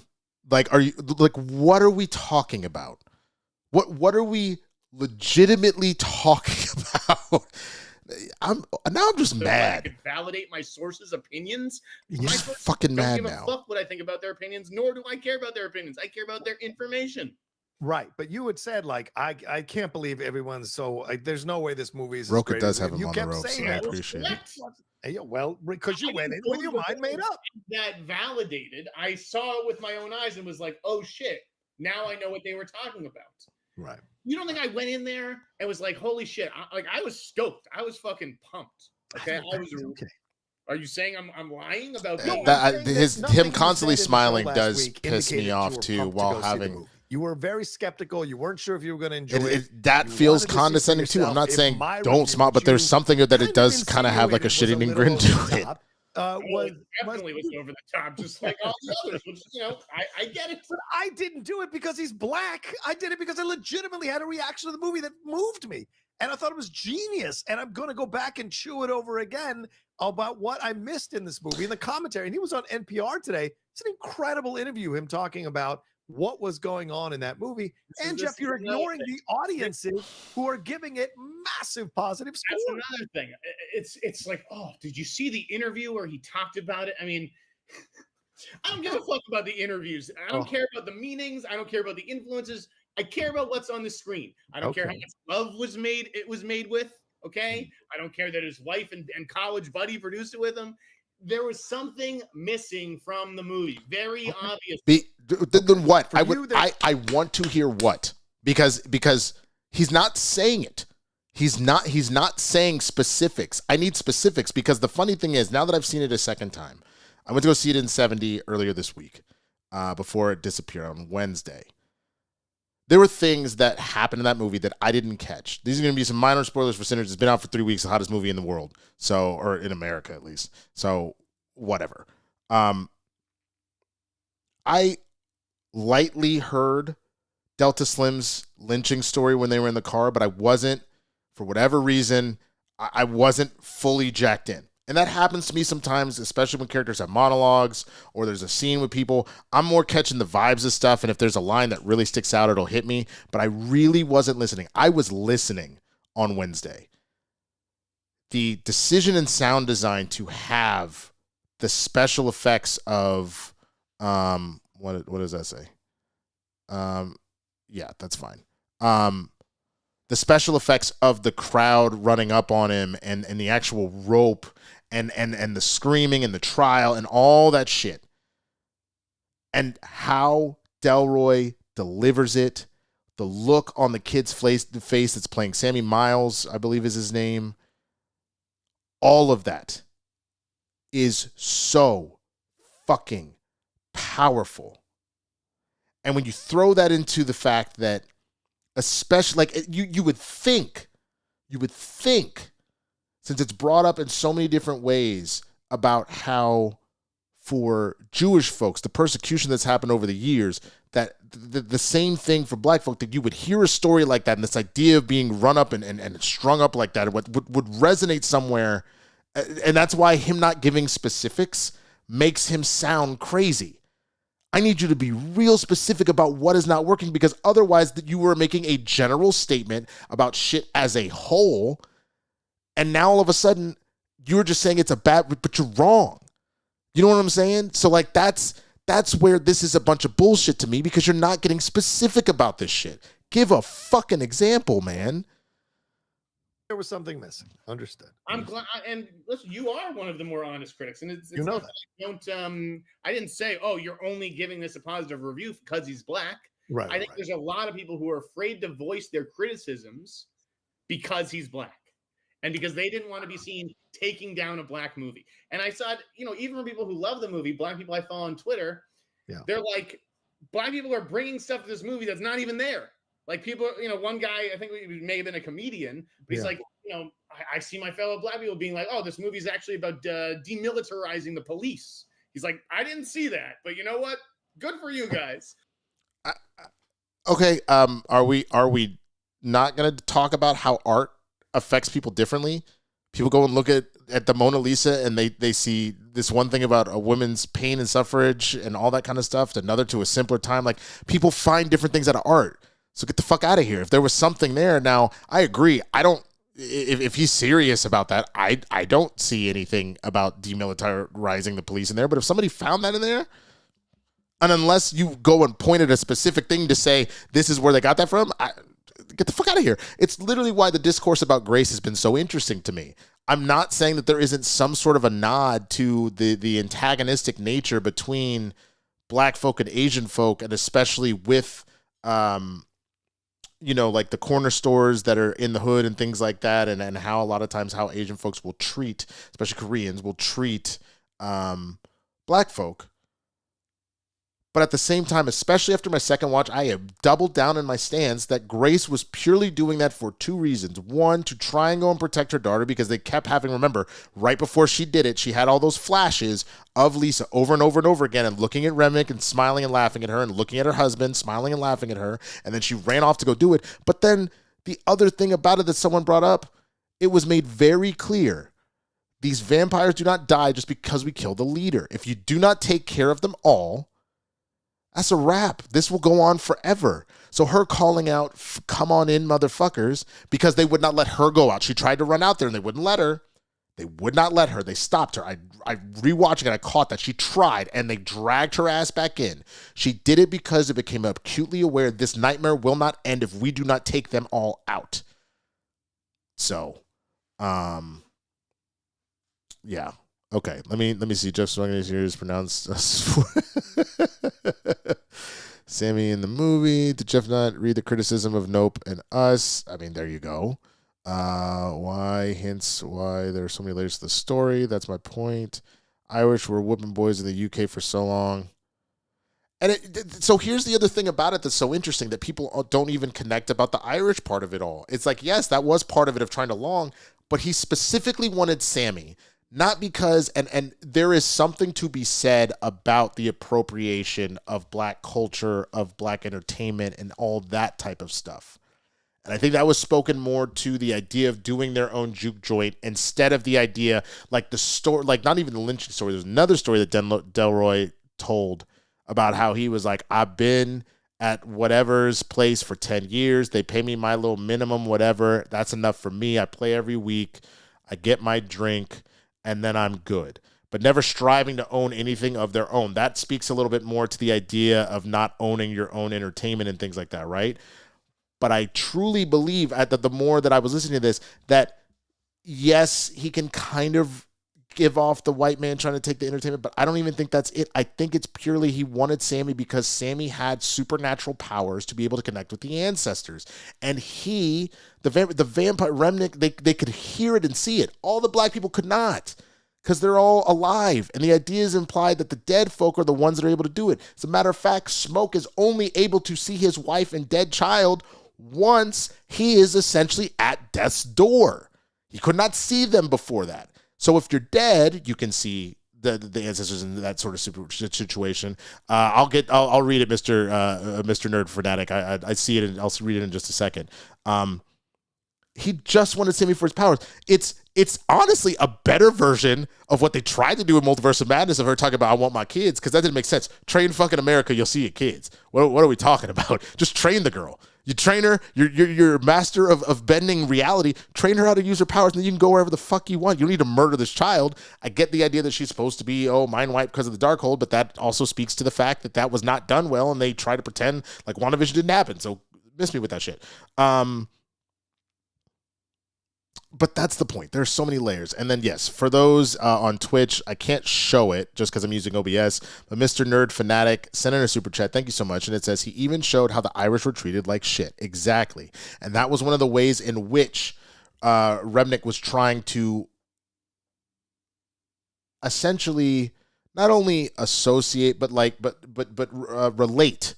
Was trying to relate to the black folk in that, being like, I also was a prosecution. Even said to a certain point, hey, I'm not going to, like, there are Klan members and all that shit, and like, fuck them. We don't fuck with them. It is what we're going to murder them next.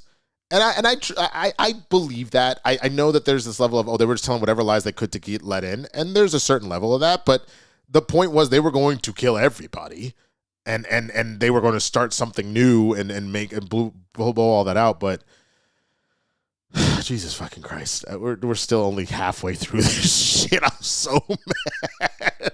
I'm so mad. and I do think that people, like, I am not a deep thinker about these movies. I'm not here. I don't know the history of the blues and how it inspired Irish music. Right. That's what yeah, then that to that point, nobody's sitting here and saying that nobody's saying that we all are experts in the fucking blues. But if you even just listen to what is being said, they gave a fantastic fucking history lesson about what black people go through, about the blues, about the Mississippi Delta, etc. Like, I'm gonna let him talk for a minute. Piece, okay, but I'm attacking the movie on a just a base level where it's like, this is not entirely satisfying. This was a very good first half of the movie that gave way to genre shenanigans because he needed to justify a $90 million budget, or really $110 million budget. That was too high. Okay, why was this movie so expensive, John? I don't know. See, I mean, it's like a one location movie for the most part. Yeah, you just have to set up a little town at the beginning. I think maybe because it was shot in IMAX and the cameras they were shot using. in IMAX. It looked great, and it probably took like three or four months to shoot. It's probably a long shoot.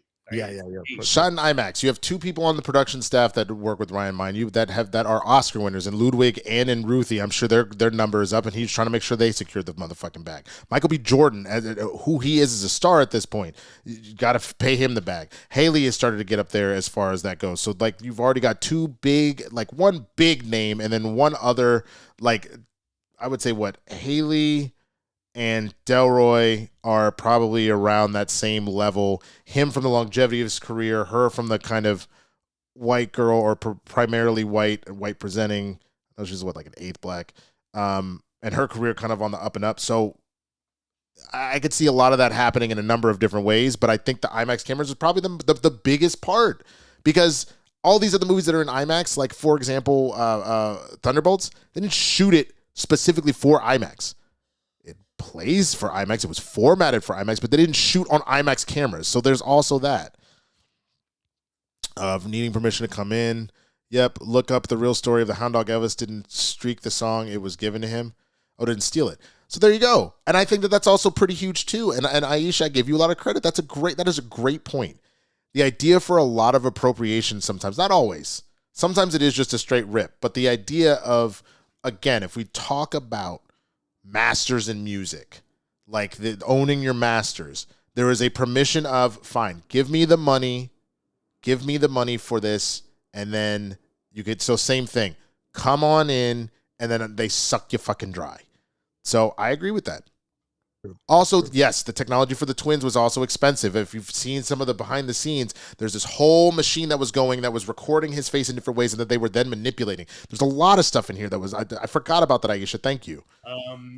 But like, okay, well then you need a stronger producer. Right. Okay.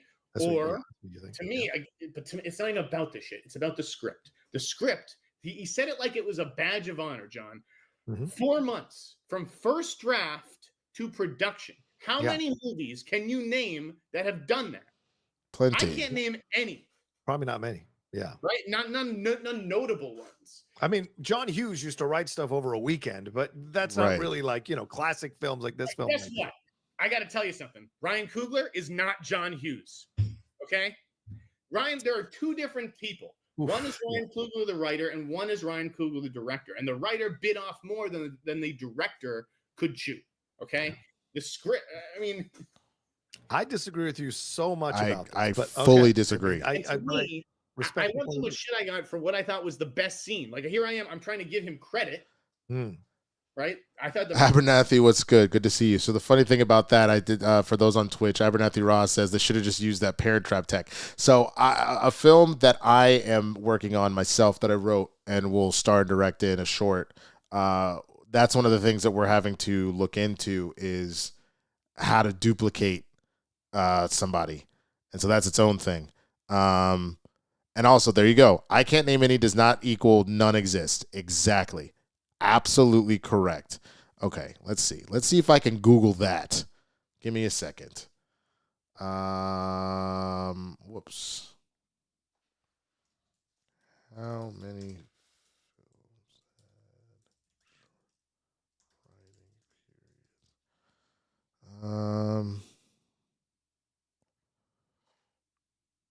so there you go. Going by a standard writer's agreement in the film industry, writers are usually given a 12-week time frame to start and finish a script. So most professional writers complete a first draft of a screenplay within 12 weeks. It's just under 3 months. That is exactly right. And the funny thing is I should have known that already. Now, it's not a end-all, be-all one way or the other, but like my sister is a screenwriter. I've seen her do it multiple times. Now, whether or not you get a studio that's like, no, do it again, or I want this, or I want that, and it has to keep going back and forth. But even Superman, if I'm not mistaken, that whole thing was roughly about 4.5 to 5 months. That's it. And then he went. And it's getting good reviews. So I just fucking, God damn it. That mid-credit scene was great. Yeah. That was genius. Guy. Oh. That to me harkened back to that Barry Shabaka scene from Collateral, right? Yeah. Different outcomes, obviously. Right. But like, I love that, and the fact that Stack was allowed to live. Smoke let him live because he made that promise, and he lived up to it. And like, I thought all that was so cool. Yeah. You're right, Aisha. Now, the dance scene, right? Okay, that's like a cool idea, right? To see the generations of past and present. Very cool scene. But that to me is like a concept for a music video. To me, he didn't engage with that idea. It just kind of happens, and then nobody talks about it all. What do you mean? I need some alcohol. Just stay here for like 15 seconds. I'm just gonna go grab the whiskey. I cannot believe he just fucking said that. God damn it.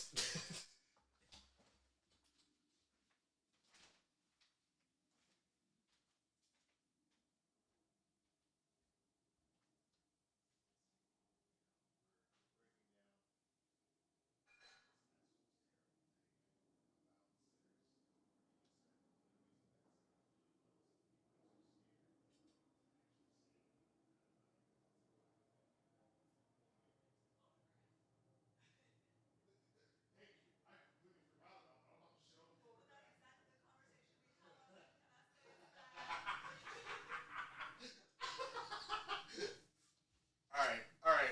In this moment, I when I went to go get this, because I'm pissed. Emergency whiskey. This Kirkland JMO. If you don't know about this, there's sponsored by Kirkland Jameson, or Irish whiskey. Irish whiskey, hilarious. Here's the thing. Let's take it a step outside of we're talking about. We're literally talking about not shitting on this because it's a black thing, right? Who here in the chat has seen the romantic drama known as The Photograph, which is Issa Rae and Lakeith Stanfield? Who has seen that movie? But just by a show of hands, take your time. Yeah, okay. So, Mr. Nerf Fanatic, I'm glad it sounds like you like it. That was not a good movie. That is not a good movie. If you need proof of that, go and look at what the box office was for that shit. People agree it was not a good movie because black people didn't go see that shit. And in theory, that the trailers, they did a good job with the trailers to cut it that I was like, I got to see that. That shit's got to be amazing. It's not good. It's not a good fucking movie. It's not. Aisha, you saw it. Did you like it? You didn't see it. Okay, not this guy. Did not like it. Thank you. Because it's not good. And those are two key, like, major black actors.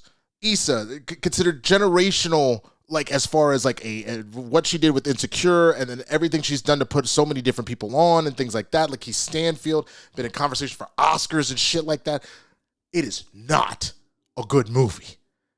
So get the fuck out of here. Now, for him to sit here and say that this I don't think Issa can act. Yeah, I said look, I know some people that feel that way. I would not go that far. I think is she the best actress I've ever seen? No. I could admit, but I would put her, like, if this was the NBA, she's making the All-Star game, but I don't think that she's like if we're like, but she's not going to be a starter. You know what I'm saying? If that makes sense. Like, she's good, but she's not great as far as just acting goes. Everybody really didn't like her in the Black Mirror episode. I liked her in the Black Mirror episode. I thought that was supposed to be the point, is that she was that modern and that, like, you know what I'm saying? But I hear what you're saying. I do think that Emma Corrin was the star of that as far as how that went. But I get it. Yeah, she's not a starter. She's not a starter. She is an all-star, but she's not a starter.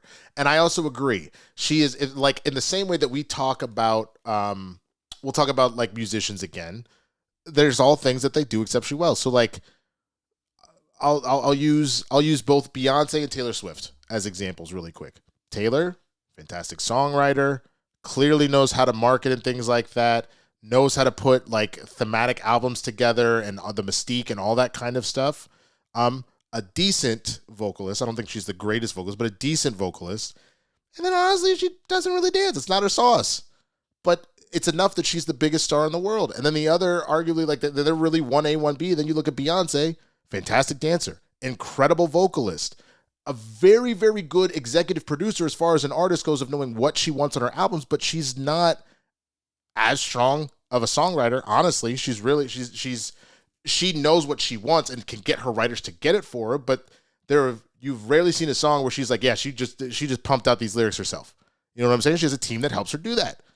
So, like, that's that's what I'm saying is this idea that like everybody has their strengths and weaknesses. So I could say that about you. I'm getting off track. This is what the ADHD will do to your head.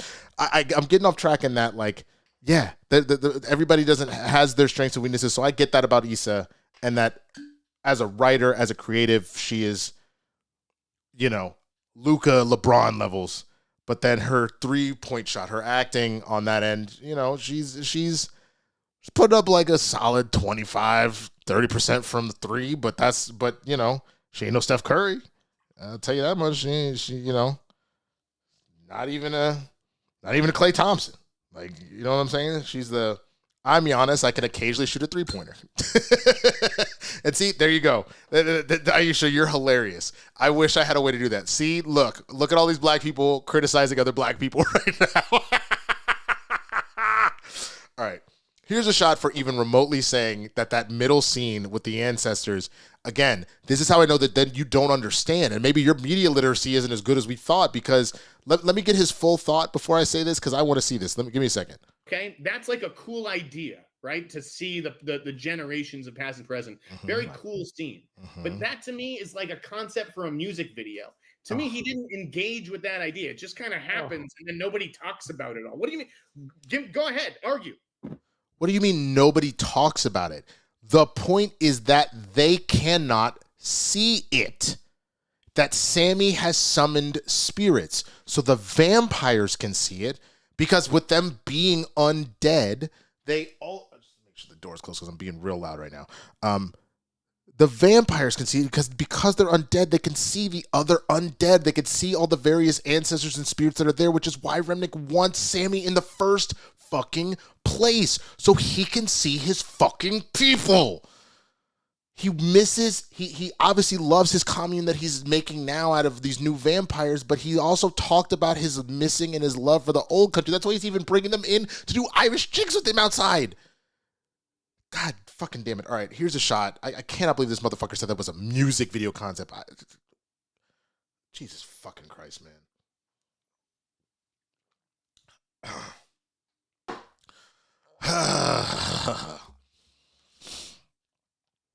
Here's what I can tell you. I loved it. I thought he earned it. And when it happened, I was like, I fell back in my chair like, this would normally be pretentious. This would normally not work. This would normally be awkward. And my initial reaction was like, what the fuck is... And then when it went forward, I'm like, oh, I see. Damn. Like, damn, the way he made it all work. Yep. And because later on, we see another version of that with Remick when he has converted or bit so many of the townsfolk out him doing that demonic tribal dance there with the Irish music. It's meant to be the balance to that. And I thought that was fantastic, because one is about carrying something on and improving upon it and creating a better future. And I bet you I put dollars to donuts that Jeff was one of those people that said that Kendrick Lamar's halftime show was the worst halftime show of all time. I put money on that shit. I would put money on that shit that he said that Kendrick's halftime show was trash.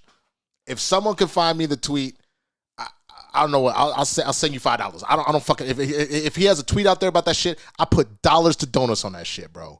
And Mr. Nerd Fanatic, my favorite whiskey of all time is Crown Royal Vanilla. That is my shit. I absolutely love it. It is my favorite liquor, period. I drink that shit like it's water. But obviously, Kirkland, they got these handles of liquor that because this is Jameson. The way that Kirkland does their stuff, and Matt, you can speak to it over on the Twitch side of things. They essentially will white label real. They will white label real brands and make their own stuff. So yeah. Does Jeff know who Kendrick Lamar is? Probably not. I mean, he does because of the halftime show. I guarantee you now at this point he does. But. Honoring the roots. The other one is about taking from everything to create my own kind of bastardized version of it. And I thought that was genius. One is pure, one is tainted. And so I thought the balance between the That's two exactly what that was felt the whole like. point of that stuff. So I thought it was genius in my personal and I'm glad you got a lot out of it. To me, I fully agree that him calling it a music video thing definitely felt dog whistle like a motherfucker. it 1,000% feel like, yeah, the only kind of stuff that we see out of black creatives, they do a lot of music videos like, yeah, this felt like something Beyonce would do when she was talking about getting information or whatever the fuck she said. That's exactly what that felt like. Felt like he just sprinkled in, and again, these are legitimately good ideas. They're interesting ideas, but then he just moves on to the next one. There's too many ideas in it, and if he had just spent, again, if he had done another pass on this script, I think that this whole thing would have been a lot more cohesive. Fully disagree. But they rushed it into production. Disagree. And so he drops a cool scene like that unites the generations of past and present, and then he kind of just moves on. And it's like, yeah, again, they can't see it. That's how I know you don't know what you're talking about. They had no idea that those people were there. Were you watching? If you watch it, all of their eyes are on each other. The partner they're dancing with, the people they're singing out to, things like that. Nobody can see the spirits. The spirits, though, are watching all of the stuff that the people that came before them and the people that came after. That's the brilliance of it. And the next scene wasn't Remick right away. You had to get, because remember, this all happened before we found out that they were vampires. It was right around when, right before you ended up with the white people coming up, because that is when Remick showed up with the two white folk. Showed up outside the door, and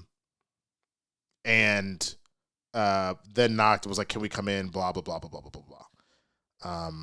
What Winston? He's talking about critics. He's saying they don't see how this scene is bad.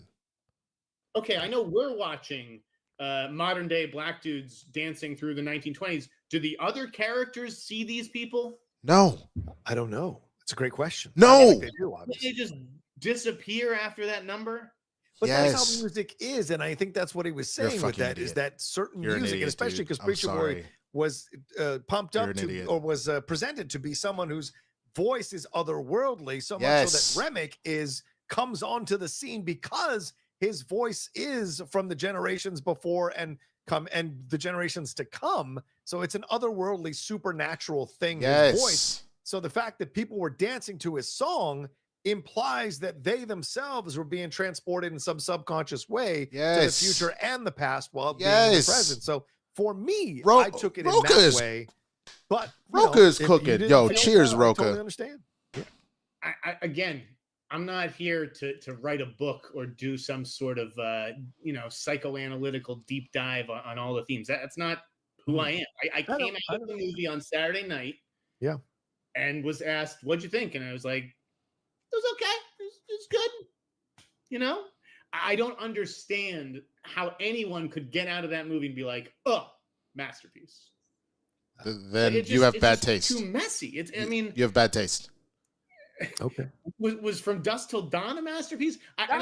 To me, that is reductive. I wasn't mad so much at the movie. That is reductive about the as fuck. reaction to the movie and the fact that everything is a masterpiece these days to everybody. It seems like, including you, apparently.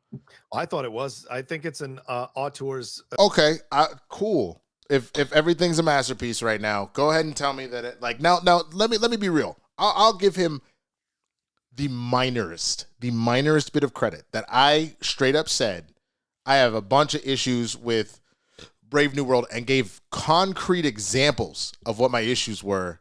And Abernathy, I know that you were fucking around, so I'm not talking about you, but there were other people that wanted to come out of the woodwork talking about I'm a coon this and I'm a Uncle Ruckus that because I didn't love. Now that is an example of people just supporting something, because it's the black lead, we have to whatever. I had legitimate problems with that movie, and I pointed out specifically what they were, but I always said if other people liked it, I fucking love that for them.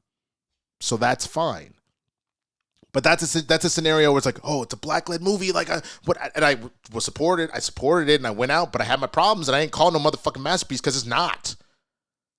This was. So don't do that. Jeff looked like Roca explaining it well enough that he finally got it, but Jeff is being his stubborn self. You're exactly right. You're exactly right that's what happened. Once Roca explained what was going on, he said, oh. And I guarantee you've seen the movie once. Go see that shit a second time, and I bet you he would fucking get it. Because, again, for a lot of people, and that's the thing, for white people or white passing, since I know he's Jewish and whatnot, over your head, apparently. and which is crazy to me because it's right there. But Masterpiece, yes. I think Nuts. this will be a Criterion collection within 6 months, guaranteed. Just like Anora is about to come out as a Criterion collection. I think this is absolutely one of those ones you put me, it's in just the mantle. no scale, right? Like when Perry There's no calls scale. season 2 of Andor get the phenomenal. fuck out of It's here. like, okay, well, what's Chernobyl? Chernobyl is phenomenal as well. I guess they can both be phenomenal. Yes. Like, this is Listen We're to eating yourself. so well right now. Listen I to don't know why yourself. you're being mad at the chef in the kitchen for bringing What the out fuck are so we- what are we many doing? incredibly well tasting plates. I don't know why you're upset. Why do we have to be? There's only 4 of them that can be phenomenal. Anything after that, you guys are being way too hyperbolic. It's ridiculous, and I don't understand that. That doesn't make sense to me. You should be enjoying this. It's a fucking idiot. I mean, I don't watch Andor. I don't watch The Last of Us. Right. Well, like, but when I'm just like, So this is the same shit on the flip side that pisses me off when people want to get super bent out of shape about like, ayo, so and so didn't deserve that Oscar, that movie didn't deserve that Oscar, that Golden Globe or whatever. Oh, you saw it? No, I didn't see it. I just saw Barbie, and Barbie deserves all of it. But you didn't see anything else, so you can't speak to that. You can speak to the one thing that you like, but you don't get to talk about it within a competition of things. You're going to sit here and say that you don't find Andor to be a masterpiece, but you never fucking seen the shit? Go. You are literally discrediting yourself. You are taking away any credibility that you have with each fucking statement, sir. And that's the funny part about it, is that you were undoing your own shit. My God. obviously, film is a subjective medium. Everything. Right? Yeah, Or right. whatever. Yeah. But to me, I've always felt like, with movies at least, I've done music criticism, and Yeah. it was impossible because I it's like, how can I describe what I like musically and then tell someone what they like musically is wrong? But with movies, I do believe there's a right and wrong. I believe that there's a correct answer. Is this good? Is this a good movie? I think there's a correct answer to the question. That's any movie. Okay. Okay. And there are levels of answering in there. I think the bigger thing that's here, he doesn't know how to articulate this. I've said this a million times. I did not personally like Greta Gerwig's Little Women, but I can objectively say it was a good movie. I didn't like it because I felt like we just kind of took, like, that movie has been done 7 times. If you would come at it from like a fresh angle where you'd maybe done with like black women or Latino women or anything that was slightly different, the only thing you did different was kind of the time hopping thing. And again, so as a film that was made, thought it was great, but it was a story I've heard a million times, and it didn't do anything so fantastical that I was like, wow, that really got to me. I was just like, I personally do not like this movie. You know what I'm saying? So like that's what I'm saying. So I could objectively say it was a good movie and subjectively say I didn't fuck with it. And the fact that he can't separate those two things out is fucking insane to me. But Right. I don't see how this movie Sinners, how the level of masterpiece is even on the table because of how awkward so much of it is. I mean, it just doesn't. It's a bunch of flavors that don't go together. It's a great looking suit that does. I guarantee the bunch of flavors that don't go together. I guarantee this man has never had anything than rice and peas his entire fucking life. He ain't never had no real motherfucking soul food, because that is the whole fucking point. Is that we throw the fuck down and you get all sorts of flavoring put together. He is the first person that I've heard come at it like this. And I'm not talking, fuck the critics for a second, because critics are already getting the business that they kind of deserve right now about how they hate everything at this particular point. I'm talking about, I don't know a single layman person that was like, yeah, no spice, you goddamn right. I don't know a single person, not just black, person other than him that did not fuck with this movie. I have yet to meet them. Doesn't fit. But who decides what are the great movies? It isn't the minority that didn't like them. It isn't the minority that didn't like them. It's the majority of the critics at the time that did. And they stand the test of time, right? The Godfather was seen as a classic movie when it came out. And then because a majority of the critics were wowed by it. But it still got some critics who didn't like The Godfather. There were critics who didn't like Citizen Kane. There were critics who didn't like Blade Runner. There are critics who don't like every great. There are always notable critics who don't like every great movie. But you are, if you say there's a right or wrong, you are on the wrong side of this movie because a majority of the major critics absolutely tell you Roca that cooked. a classic. I give him credit. Why are the two sides? You either hate it or it's a masterpiece. And this is what I'm getting at. People are like, Jeff, you're talking out of both sides of your mouth. No, I don't think you are. Do I think have to choose one side of my mouth to talk out of? Can I it think only be credit. Well, he's talking out of two sides of his mouth because he said it's a mess.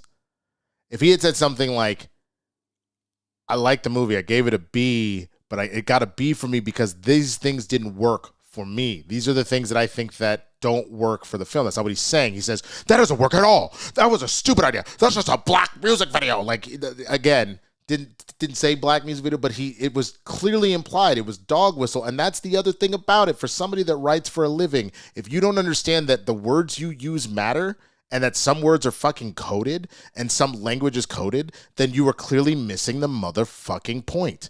Like, again, after everything that's been going on with Israel and Gaza, I'm not going to get into a full conversation about that, but the way that people would instantly say that's a coded thing, that's coded for anti-Semitism right there.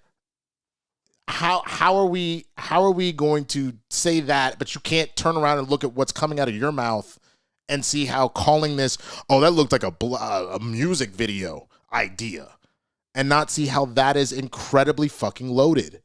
That is so fucking loaded. And that's where this is just like, again, I would venture a guess, having met him, I would venture a guess that's just pure ignorance. Doesn't excuse it at all. It's fucking bullshit. But that's pure, unadulterated ignorance.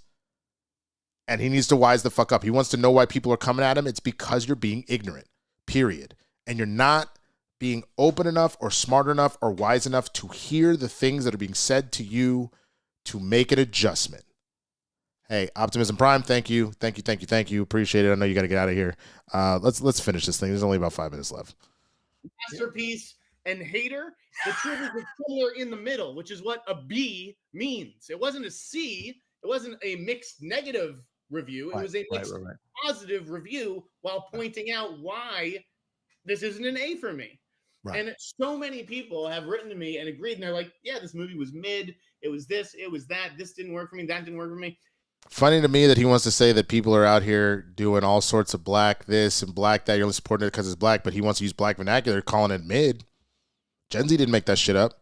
Let's be really real about that. Gen Z gets all of their culture, all of their language, more so than any other generation from black culture. Mid is a black term. So that shit's not lost on me. That's the shit that makes me laugh hella fucking hard, is the idea that people want to come at black folk. What's up, Mostly Wizard? People want to come at black folk and then not even turn around and realize they are using things that we have put into the lexicon. Shit is crazy to me that people can't see that. It's actually fucking hilarious how fucking absurd it is at times. That's something that pisses me off.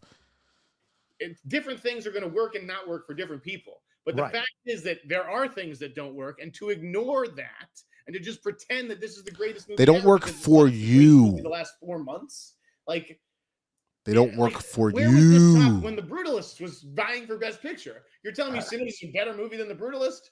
I don't respect your opinion. That's what I'd say. Well, one, haven't seen The Brutalist, and two, there is something to be said about, hey, one movie was packaged in a way that actually attracted wide audiences, and the other one, even if it's a good film, that's an auteur film. So I don't know the common man that even knew what the fuck The Brutalist was. It's actually why we talk about why the Oscars are so out of touch at this point, is that people are like, what the fuck is The Brutalist? I saw, this, that, and the third, like all the popular shit. So like, I'm not saying that The Brutalist is bad. I haven't seen it. I can't speak on it. But you know what I'm saying? Like that's the other thing. That second half of The Brutalist is a bit of a mess. Don't tell me that it isn't. What are you talking about? The second half is not as strong as the first half, and you know that. And that's a bit of a mess, yet that's considered a masterpiece. And listen, I got to put you on the table on this one. You saying that certain critics, because they're black, are taking the softball, don't you think they could turn around and you and be like, you're Jewish, so you like the brutalist and you're trumpeting it all over the place because it's about a Jewish story? 1,000%. You can turn the same reasoning back on you. Bullshit. That was literally the movie you pulled. You could have pulled any other fucking movie. You could have pulled any other movie. You specifically pulled that, and whether you did it subconsciously or consciously, you fucking did it, man. So don't even do that. The idea that I like Jewish stories, or like, well, I'm just saying you can turn. Imagine like if I was on a first date and they're like, "What kind of movies do you like?" I'm like, "I like Jewish ones." Like, what? Well, it's the same thing as saying you brought it up. Are trumpeting this movie because it's black. Exactly. Thank you, they're Roka. not capable of discerning criticism. To criticize a black filmmaker, and I understand that impulse. There aren't a lot of black filmmakers. This is the number one black filmmaker. So of course you want to build them up. People are cheering on. I mean, how many people are fucking taking screenshots? I mean, this is just like a hobby people apparently have. Is they'll go to the Tuesday matinee showing. They don't have no reason to. They're not planning to buy tickets to the Tuesday matinee. They just want to screenshot how full the theater is, so they can be like, look at how well it's doing. Like they're rooting it on. Like, okay, so then whose fault is that they didn't market the Brutalist well enough to do that? Because you brought that up, so we're gonna talk about the Brutalist. So whose fault is that? Is it because it's boring content? Like was the movie boring? Did they not have good marketing? What I again haven't seen it, don't know. But why didn't that do as well? If you're saying it's this much better than it, what went wrong that this didn't happen? Because then there is a miss that was happening here. So I would love to, motherfucker. This is shit. But that's the thing. People came after Spike Lee's movies when they started falling off the cliff. People came after Nia DaCosta recently, a black filmmaker for the Marvel. So this idea that people are taking this edge off the ball because he's black, I think doesn't hold water, because quite a few black filmmakers have been criticized for their movies by black critics and by critics of all color. So I think this is one you just didn't like, or didn't like. I did like it. Sorry. This is what I'm getting at. This is one you didn't give an A to, and you think that if anyone does give an A, there must be something wrong with them. And the truth is, maybe you just got this one wrong. If there is a right and wrong in your mind, I don't believe that's everything's subjective. But if you believe there's a right and wrong, maybe I'm gonna text Roka right now. He handled this. I already know. It's not like nothing anyone can say. I mean, if they were going to, it was going to be Faraci and his review. Right. Who you respect. Yeah. Look, I am set in my opinions. All right. Yeah, I appreciate that. That's why I love debating you, man. Yeah. And I know what I saw on that screen, and I know that it had problems. One of my best friends just called an hour before the show, and he's like, I saw Sinners last night. I go, what'd you think? He goes, B+. Wow. So it's fine if you like it a little bit more than me. There's going to be a lot of things that people like a little bit more than me. But to like it on the level that I saw, my brain just couldn't comprehend it because it's a so obviously flawed movie. Right. Well, I had 4 friends go see it this week, 2 Jewish white guys. They all loved it, thought it was a masterpiece, and we reviewed it on the Geek Buddies, and all 3 of us were glowing about it. And 1 white guy, 1 Jewish guy, 1 Latino guy. So the thing is, it isn't just about anything like in that way. So I think it's just not your cup of tea, and fully, because it is your B cup of tea. So I respect that, but it is what it is. But I just think I know coming out of premieres, me and you, we don't take those reviews seriously, and I think that a lot of people are now finally coming around to that. But when the subsequent reviewers come out and they're saying the same thing, then at some point you have to say, well, this is what people. Because I would even argue one of the things that he keeps harping on is people on the screen. Oh, people in the Superman screeners, they said it was bad. They said it was trash. They said it was bad. Yeah, okay. It's literally, those screenings are meant for editing purposes, bro. Like, get all the way the fuck out of here. You want to not take premiere shit at all, but you want to take all the editing screenings. Those screenings are literally for the filmmakers in the studios to be able to make decisions on, hey, we need to adjust this. And those you take as a fucking A majority of people feel I'm not in that boat. And I think that's the situation. I didn't pick up on certain elements maybe that spoke to other people. Maybe, people I are guarantee also familiar with this the blues, the cultural elements, all that kind of stuff. Yeah. If it was over your head, it was over your just as head. I didn't pick up on that stuff and maybe should have appreciated certain elements of it more. The fact that people are willing to overlook all the totally legit criticisms that I lobbied at this movie. Yeah. To me, it is indicative. So of I guess I need his article. Does anybody have like? Is it behind a paywall? Because I'm not paying for that shit. But does anybody know where he supposedly put his review out of Sinners? Let's see. Jeff Snyder. I misspell his name. Sinners review.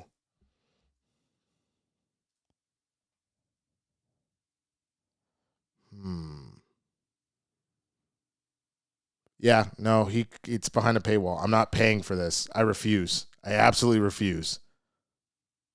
All right, we're almost done. Just black people, because white people more than anybody, like black people at least have the freedom to say whatever the fuck they want. White people are the ones who are like, I don't know if I should say this because I could be called a racist. Guess what? I was called a racist. I was called Remick for giving the movie a B and saying I liked it. It's just not a masterpiece. You're from Boston. I mean, it might be that. All right, let's let it be there. Oh, Christ. All right, hold on. Let's see if I can't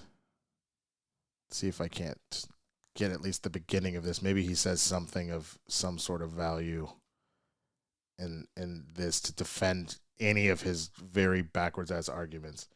Happy Tuesday, folks. I'm posting late, but it's still Tuesday. I'll be way back in the last 2 days, but tonight I wanted to write about Sinners, which is all Saturday. To be honest, I've been struggling how to approach this newsletter, which is broken it up into 2 parts. I had writer's block, but I felt that Sinners demanded more than some toss together thoughts on Twitter, where one further user called me a real-life Remick for not daring to worship the altar of this movie. Frankly, I'm just sick and tired of the hyperbole I see out of my social media window every day. There's simply no nuance online, where everything is either amazing or it sucks. Nothing is just okay anymore because the internet demands that people take a side. And which do you think is a positive take? Just this week, I've heard Sinners is a masterpiece and/or season 2 is phenomenal. Thunderbolts is incredible.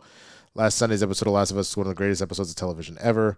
Who knew we live in such a golden age of Hollywood? And that's what I take issue with. It's not Sinners so much as all the critics trying to make Coogler out to be the patron saint of cinema. He deserves credit, and I'm about to give him a lot below. But Sinners is not the second coming, despite its Easter weekend release date. Hate to be a hater, but every week I watch the same people declaring one movie or TV show is the best or the greatest, while some of their raves may be genuine. These are also nauseating. But I'm discerning critics. Why do people on social media speak out? There were rhetorical questions, as I know the answer. The answer to all these is fear. Fear of being labeled a hater, blah, blah, blah. Again, a lot of coded dog whistle shit against black folk, and you're using black fucking vernacular. Wrong forbid. Well, I'm going to say it all below. If you follow me on Twitter, you already know how I feel about Sinners, but you don't know why I felt that way. You'll better understand when you read my review, which precedes my box office analysis of what the performance of Sinners means to like a little. Brace yourselves, and you don't explain. And indeed, be framed as a box office failure and simultaneously win big for. It's not a box office failure. It's just not. You think about Variety's viral tweet. If you think it was a work of a racist, you may want to look at the mirror. Unless you're a vampire, of course. I'm not. I refuse. I absolutely refuse. I'm not going to pay for that. So if that's all he has to say on the free tip of things, then trash. Trash. Absolute trash.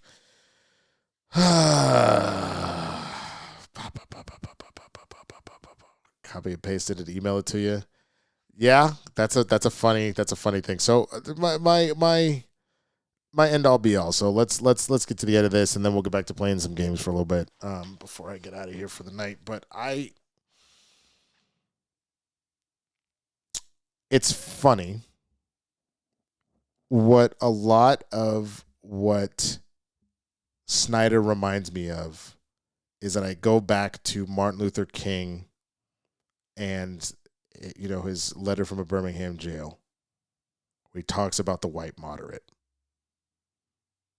This is some white moderate shit. I'm not racist. I support black people. I love black people, and yet is more than willing to say or push things and not see where his own hypocrisy is coming from. It is 100% fine to say, I like the movie, I didn't love the movie, and then give your articulate thoughts. Like, and it's funny because, like, excuse me, Different writing column with no battle back versus. Okay, hold on.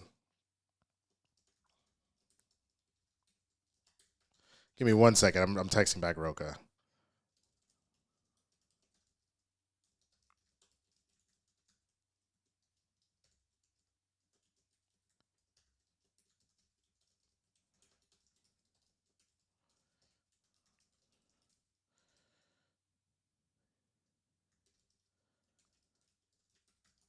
Sorry, still. Give me 1 second. I'll get back to my thought. I know dead air is bad. I can't type and talk at the same time, so I apologize. Give me just a second. I'm just telling Roka. I'll even tell you what I'm writing, Roka, once I finish. Give me a second.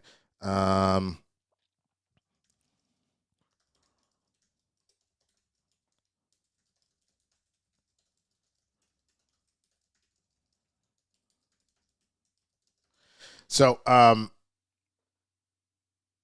I just told Roka, I said, I just did a reaction to your convo with Jeff. You handled your businessman. He just reminded me in that clip that, I don't F with him. And he laughed. And I was like, he can't even probably defend his argument. He goes, yeah, different writing a column with no battle back versus defending your position in the video. And I was like, I get it. But you need to have your points in the chamber if you're going to have the opposing view. Be ready to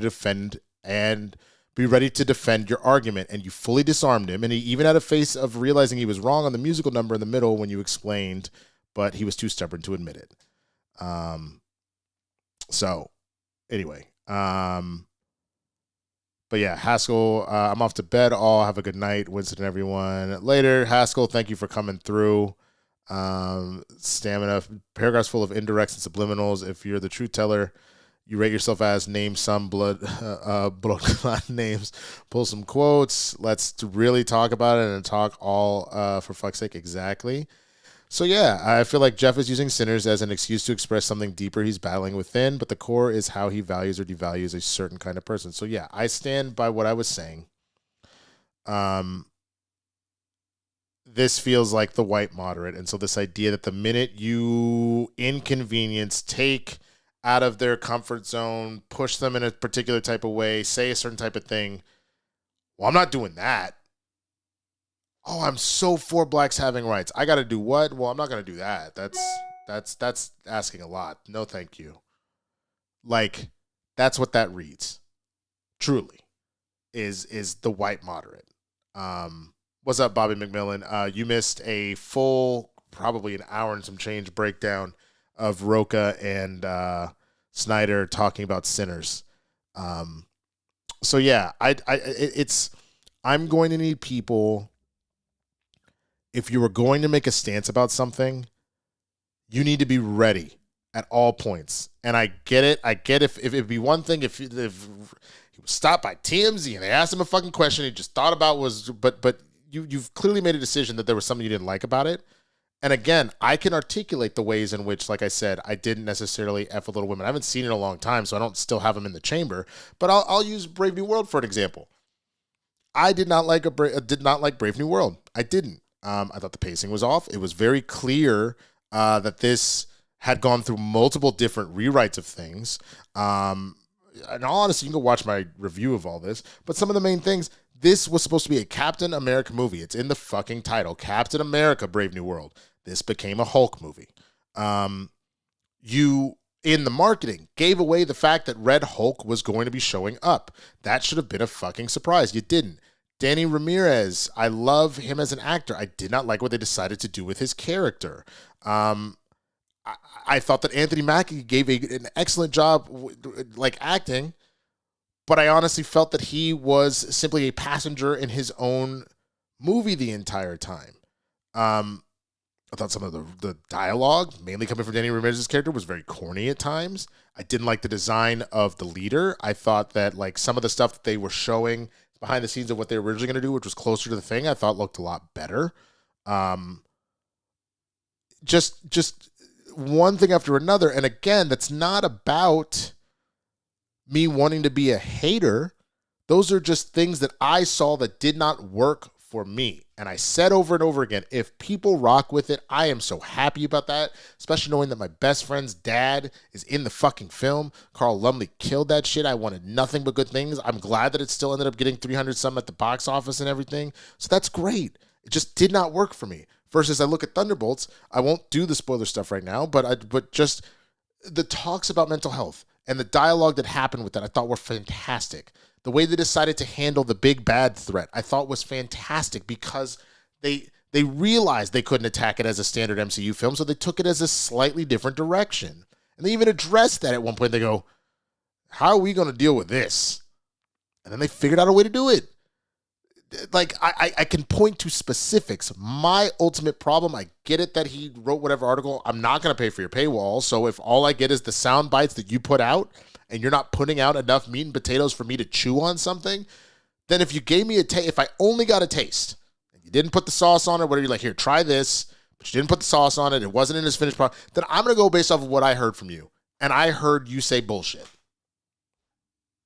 So if this was like the first time, we'd be having a different conversation, but there's been a pattern of nonsense here and there. So it is what it is, man. Let me know what y'all think, man. I mean, you've been riding with me and having this whole conversation and whatnot, and I appreciate that. But I cannot believe that this is ultimately what ended up happening. Captain America was a black-led film by a black director and received a ton of criticism. Thank you. That from a black man. Like, I'm right here.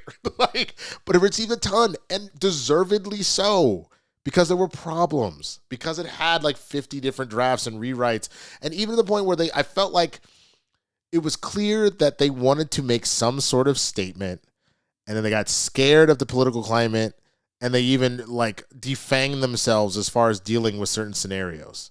So all of that. That's Lordy Jesus. All right, let me switch this back over to the Twitch setting. We're gonna play some. I need to cleanse my palate, man. We're gonna play some games. I'm gonna have to murk some people.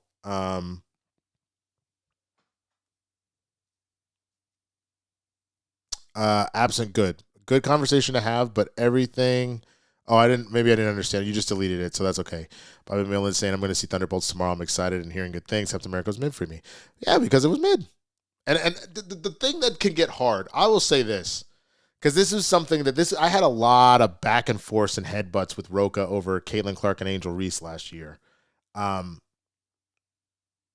glad I could offer that, Aisha. I'm glad I can offer a little bit of therapy. The whole Angel Reese, Caitlin Clark scenario, if we really were just looking at it without any context, that Angel was very good, but Caitlyn was in another stratosphere. But Caitlyn doesn't necessarily get to what she's doing if she doesn't ultimately kind of have a villain there. But Caitlyn is like, of all of the draw that was coming for the W, outside of the fans that were already there, myself included, and people that were slowly coming in, we have to be real that Caitlyn was drawing eyes. That's real. Here's the thing. Ain't no black person that's going to be able to just straight up say that when you see the amount of racists that were using Caitlyn as a point to stick it to black people, to stick it specifically to black women, and to constantly be like trying to humble and demoralize them. That's the thing. That was the thing. And when you look at like Paige, for example, Paige has always been uplifting because she was raised by black folk and all that kind of stuff. Like if I'm not mistaken, I believe, if not like her adopted, like there was a very prominent black woman and black family in her life. Can't remember if she was adopted by them. I have to go look it all up or whatnot. But that was there. And the minute she won Female Athlete of the Year at the ESPYs years ago, and she just spoke up black women and how I'm able to do what I do because black women have paved the way, they didn't let her talk for a while. They stopped. They were like, we're not going to look at you, white girl, no more. But because Caitlyn was, oh, shucks, I'm from Iowa, and I just like to shoot. I just want to play ball, and blah, blah, blah, blah, blah.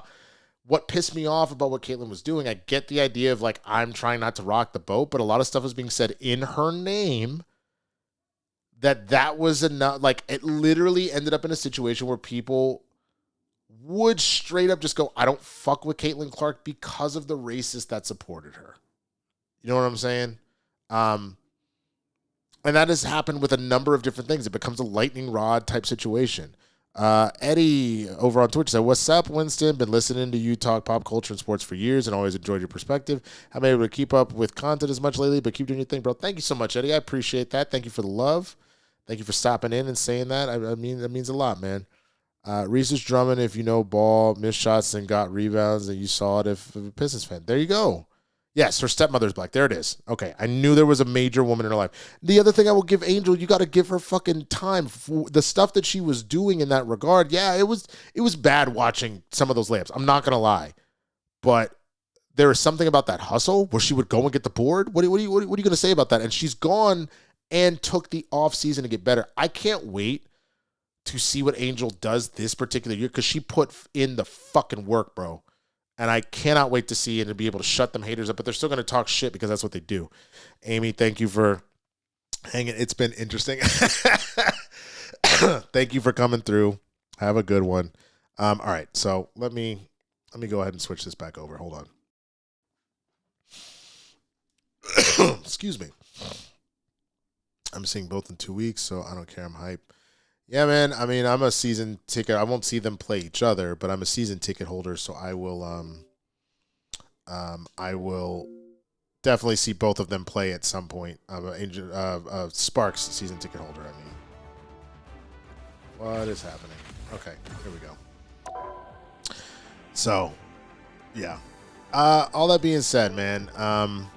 What a ride. I'm glad somebody suggested that. Like, I gave me some real shit to talk about here. Wasn't expecting that whatsoever.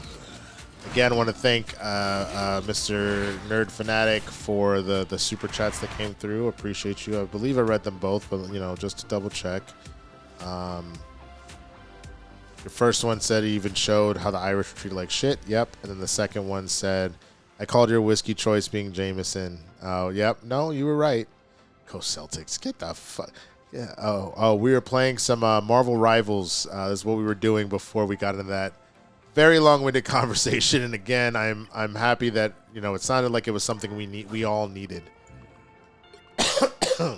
So I'm glad we were able to do that. Ugh.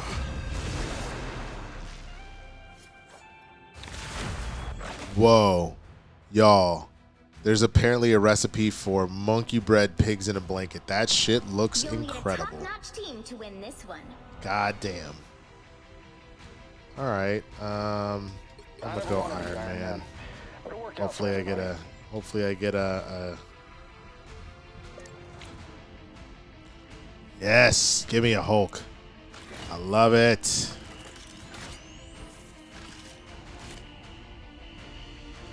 Awesome. Not us with just one healer. This is going to be hilarious. Yes, I feel better now. It sounds like you've been holding it in this whole time, man. Yeah, the Rocket is in there. I'm not playing as Rocket, though. Rocket is in there. Yo, I'm back. Warriors, Rockets going back to Houston for Game 7. Oh, damn, man. I was really hoping the Warriors could finish this off, but maybe Steph is running out of gas. Saving the world one more time, right, Tony? That's what we do, Bruce. That's what we do. It's funny. Is that supposed to be? Because it depends on which Hulk you're talking about. But I'm surprised Hulk didn't go. Not Bruce, the Hulk. 3, 2, Stamina. All right, let me take my black ass to sleep. Seeing as the fun stuff is over now. Hilarious. All right, somebody tell me this isn't some kid's birthday party again. Thank you for stopping by, Stamina. I appreciate you, Brody. Get some good rest and have a wonderful weekend.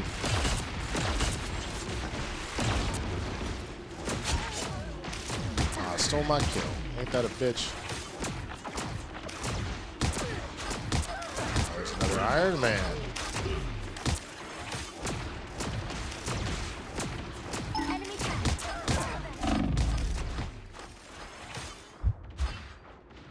All systems smash. Oh, yeah.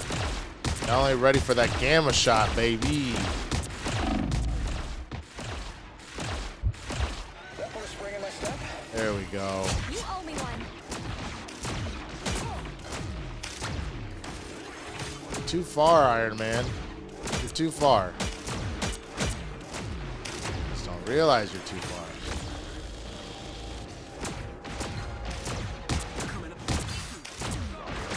All systems smash. Rockets fire.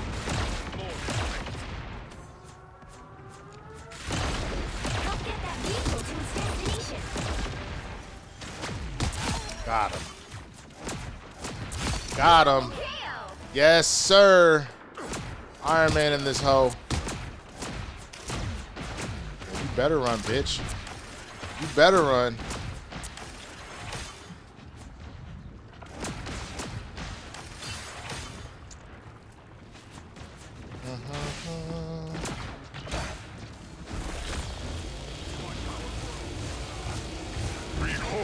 Both right outside the range.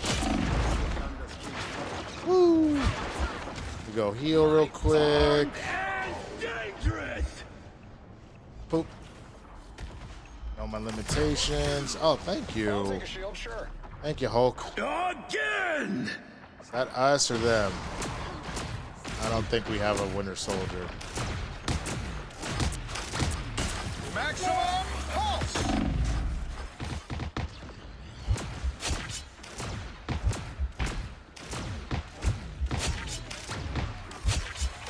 Yes, yes, yes, yes. Get another heal in. I don't have a healer. I gotta be cognizant of what's going on. Maximum pulse. You're halfway there. Keep going. Yeah, Mr. Nerd Fanatic, this game is great. I love this game.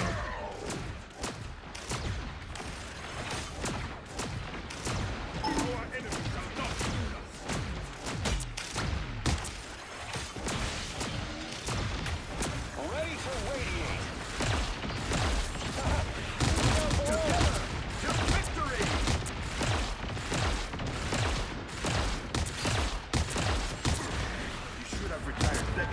Almost there. Don't turn back now.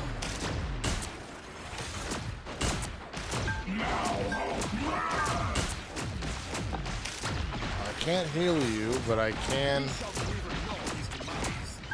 get them off your ass. The God of Thunder! Ready to radiate. Bombs away.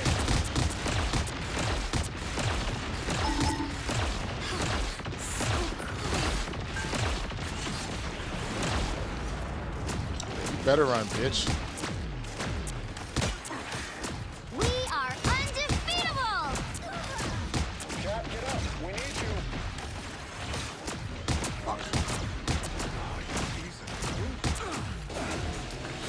Bitch. Oh, I'm gonna die. There it is. There it is. Yo, Winston, what comics are you reading lately? The Ultimate line from Marvel is absolute.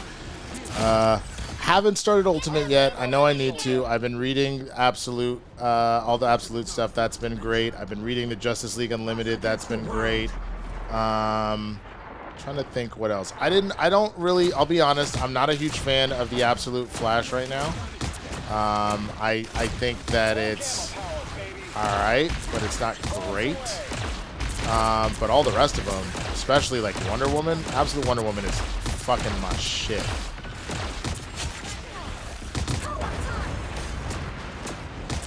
You're not gonna get me, Thor. Let's just be real, bro.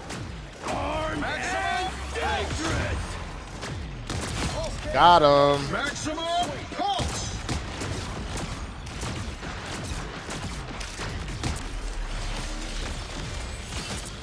Vehicle reached the checkpoint. Keep up the momentum.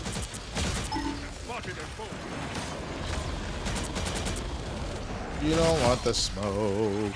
Iron Man, you don't want that smoke. And why me out here singing and shit? Together to victory. Full gamma power, baby. What's the latest anyone say? Fireworks? Run, bitch, run.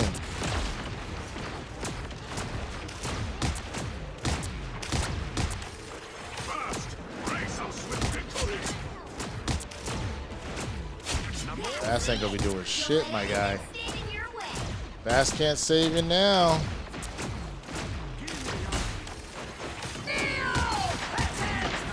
Die, Emma. Behold the god of thunder! Bombs away.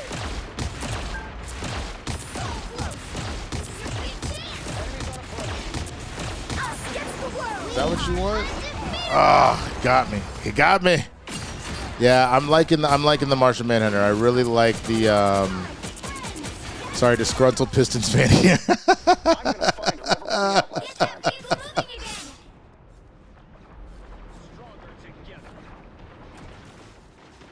last time. Big bag motherfucker, you don't need what he is. Maximum pulse. We need to get this underground now. Nobody can hang with the pulse Only cannon. 60 seconds left. All systems smash. You don't want it, Emma. Maximum pulse. Whoa!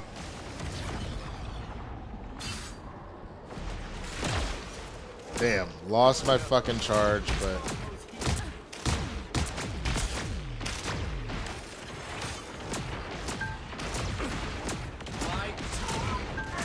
Enemies on approach. Down to 30 seconds.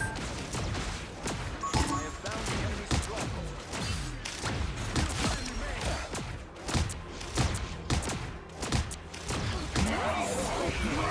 Bombs away.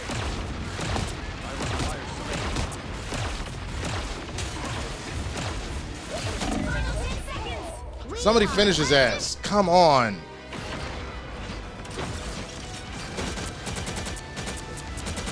should have ran. That was on me. Should have ran. You'll have to keep fighting until we have a winner. Come on, guys. We got this. We got this. We got this. Let's go. Let's go. Let's go. Let's go.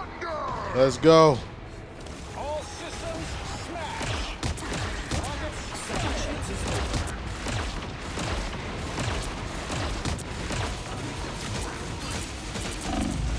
Got him.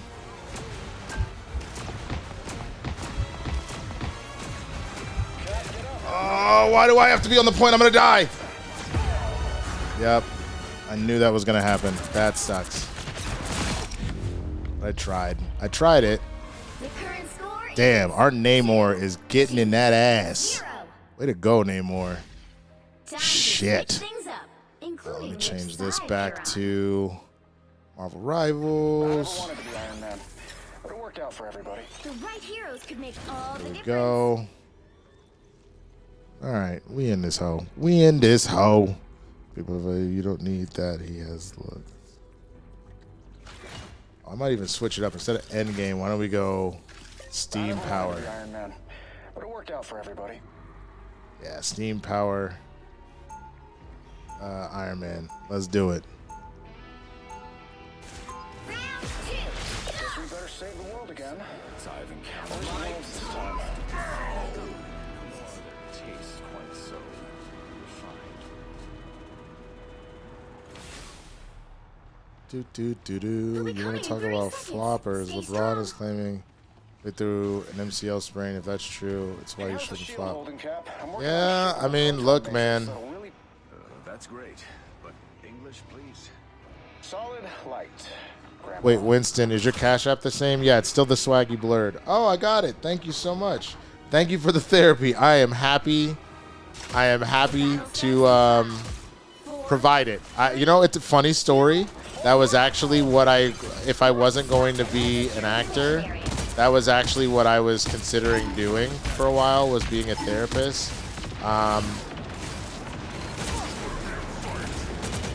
Oh, come back here. You want to fly? You want to fly in my airspace, bro? I'll have to give you guys kind of I told you I would talk about the movie a little bit and what I'm doing. I'm under an NDA, so I can't tell much. The only thing I can tell you is that I am in a feature, and it is a horror movie, which is funny to me because most of you know how I feel about horror. And I don't fuck with it.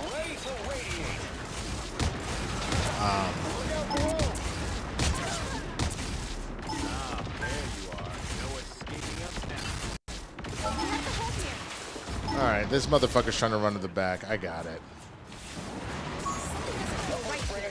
Oh, they got him. Damn. Good shit.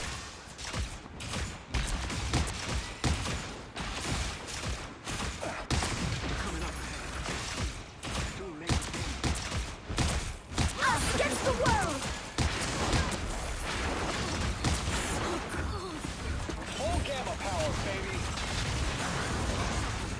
Oh, I am blind. I am blind. Damn. I'm so hyped for you. Well deserved. Thank you so much, Aisha. I appreciate it. I know you already saw it much. Which movie do you believe will best comic movie of the year? I'm going with Fantastic Four. I would say most likely probably Superman, but I think that the Thunderbolts has the best front runner right now. Obviously with only 2 out. I need Fantastic Four to be good. I am just a little concerned. Armed and dangerous. Oh, terrible timing on my part. Terrible timing on my part. Again. Get away from me. Damn it. I rock the Superior Iron Man skin. It is pretty fresh. I appreciate that. You would have been a phenomenal therapist. I appreciate that, Aisha. I think I would have too. I also just know that like it's funny. I got real mad on Black Twitter the other day because there was some nigga that was like, you want me to go to a therapist and talk to somebody that needs a motherfucking therapist? And I'm like, bro, that's like saying you want me to go to the doctor to a motherfucker that has to go to the doctor. That just doesn't make, I mean, I guess a therapist is a doctor, but you know what I mean? Like, it just doesn't, that's the stupidest statement I've ever heard.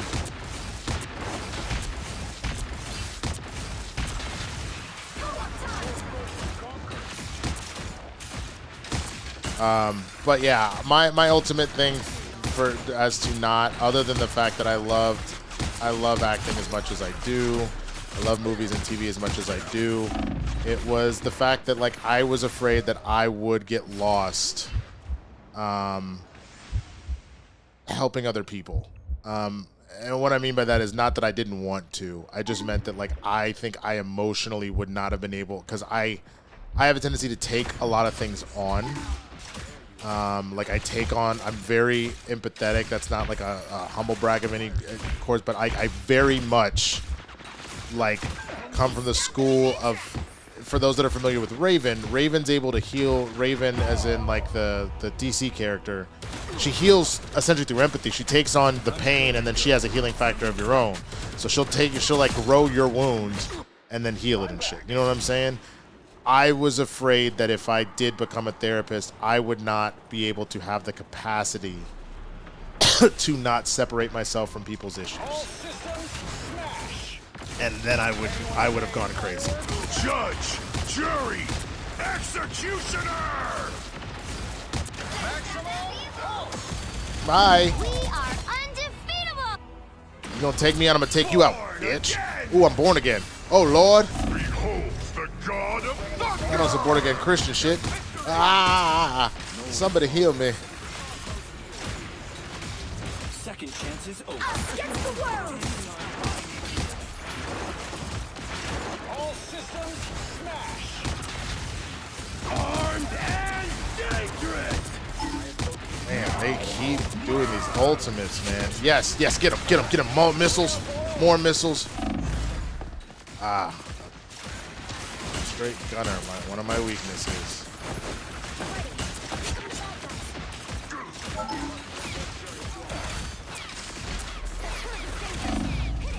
Fuck. Heal me. Need some repairs? Thank you. That put a spring in my step. Only 60 seconds left. He stopped them in their tracks. Ready to radiate. Bombs away.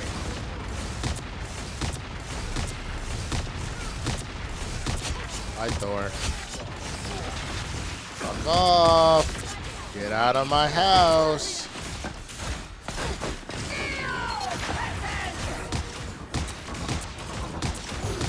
You wanna stop me? You wanna stop me? Kill her. There it is. Can't stop us all. Down to 30 seconds.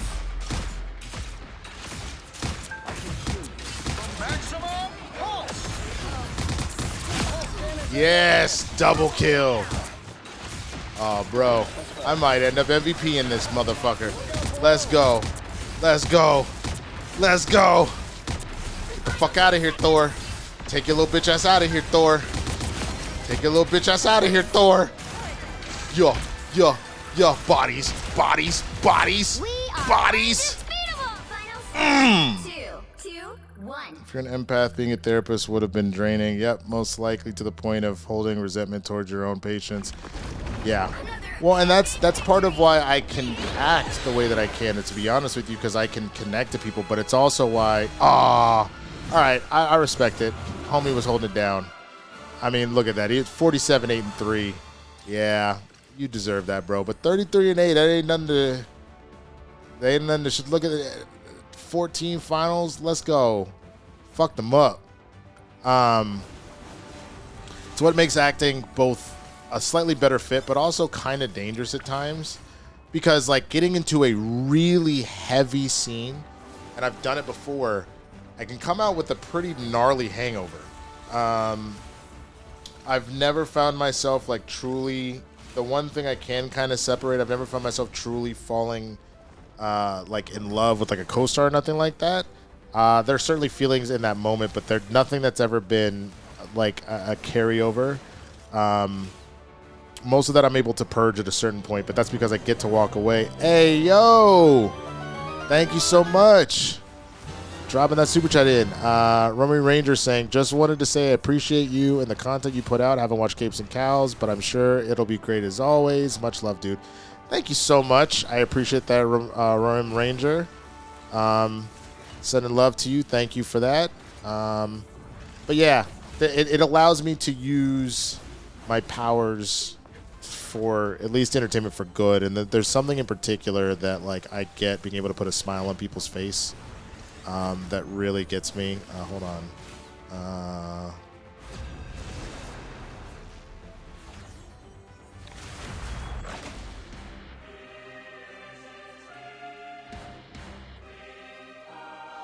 The right heroes could make All right, what are we doing this time? I'll wait for a person or two. I don't mind. Damn, took my healer. If that's the case, I could do something.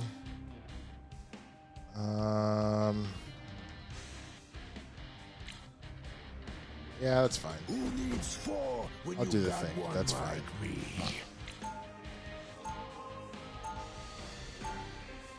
Yeah, thank you so much. I appreciate that super chat, y'all. I appreciate the love for sure. And you basically are my therapist, and that's the thing. I can do it. I can do that for people in my life up to like a point, and I've gotten better at this age because I wasn't always able to do this in the past because I am a bleeding heart. That I can say, "Hey yo, I need to back off. I need to pull out." Like, haha. Because I don't want to resent people, because I can get drained. You know what I mean? And I need to protect my own peace. Because I think it's the same adage you always hear. You need to put on your oxygen mask before you try and assist anybody with their own. All right, we're going to surprise him from the side. I'm running out around the corner. Stop that vehicle in its tracks. Here we go.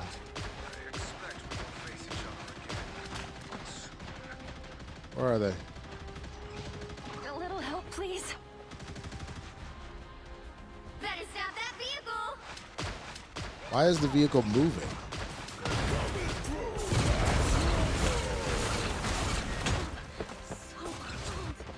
Thanks, Susie.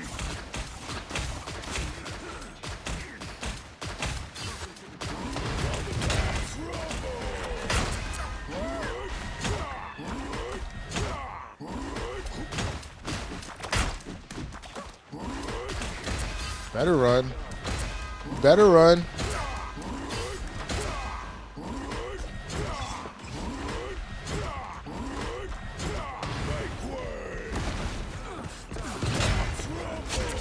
Our enemies are near. Perhaps that will bring him back. All right, all right.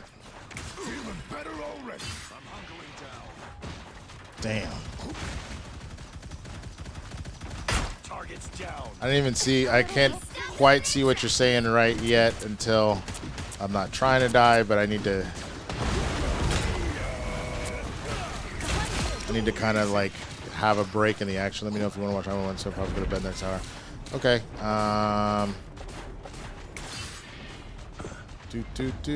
Oh, where are you going? Where you going, Brody? Where you going? Where you going? Come here, I just want to talk. Y'all both came to this corner to get mollywop?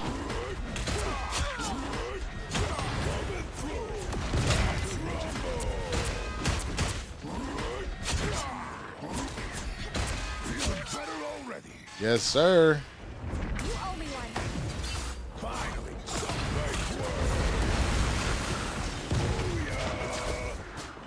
Better go hide in your corner. You stopped them in their tracks.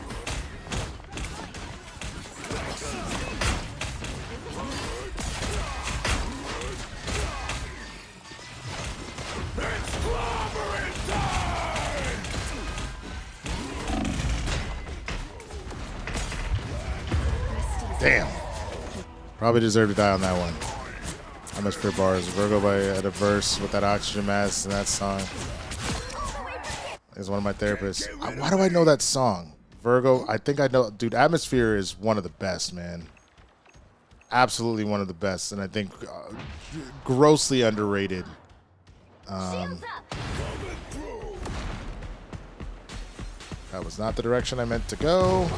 That's fine. Leave them to Khonshu. If you ever run out of these on, nobody controls. They look like they mean business. Come here, Hella. Damn. Us against the world.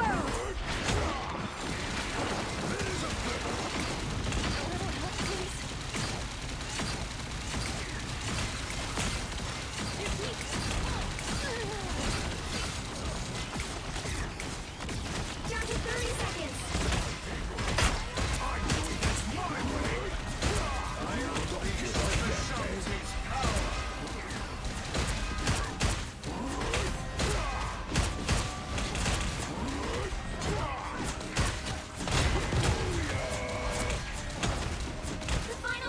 Ah!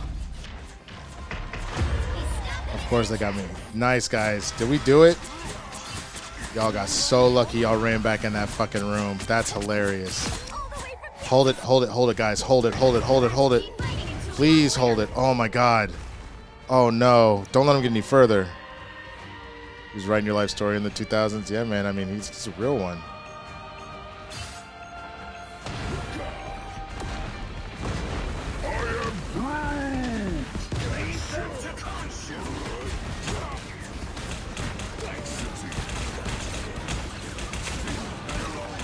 Is that our Johnny or their Johnny? That's their Johnny.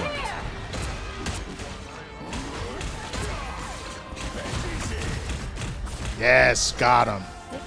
Didn't get nowhere. 34 meters? Oh, y'all are fucked, bro. Time to switch things Let's up, go. including which side Let's you're go. Damn, we better not lose this shit. You'll need a top-notch team to win this one.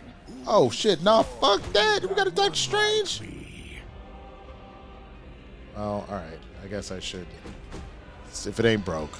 God damn it. This late night tea butter.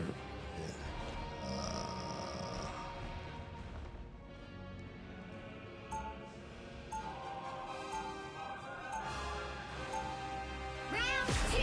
There's a reason I'm Aunt Petunia's favorite You nephew. cannot save Yggdrasil, nor can you save yourselves. Do.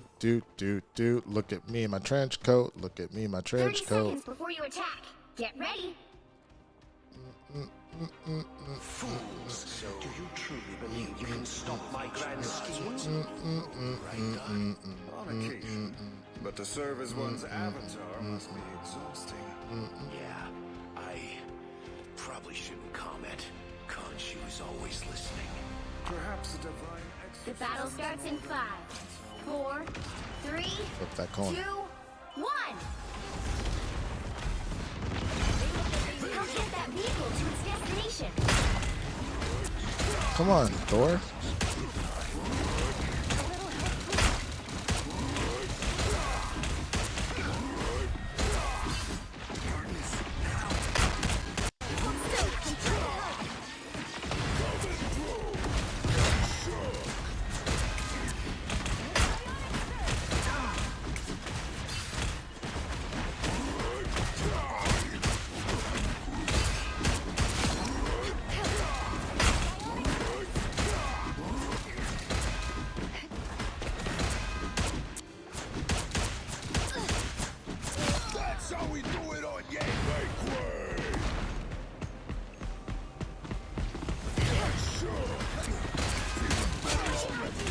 Yep.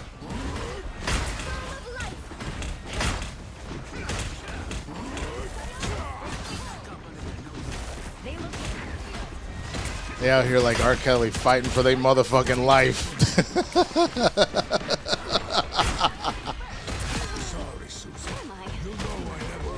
Boom. Game blouses. Don't think I got that. Wait, what did you say?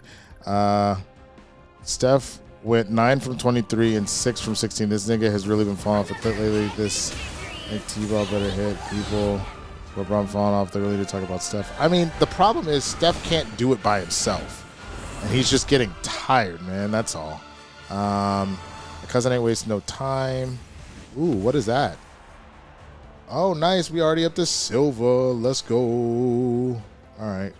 It's good to know. Still got the sauce. Need to hurry up and get to goal before we lose our time here. All right. All right, y'all. All right. I'm going to do one more little thing here before I get out of here. I'll do a quick play because...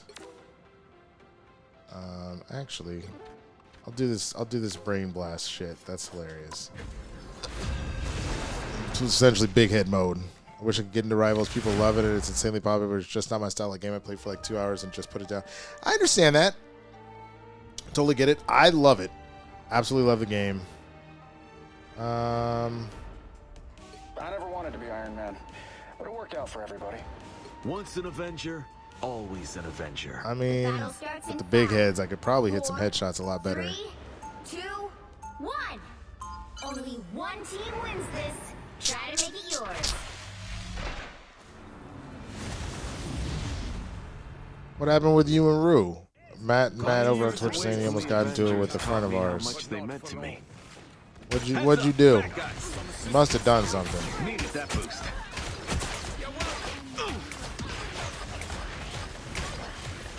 They've come from behind, but you can still turn this around.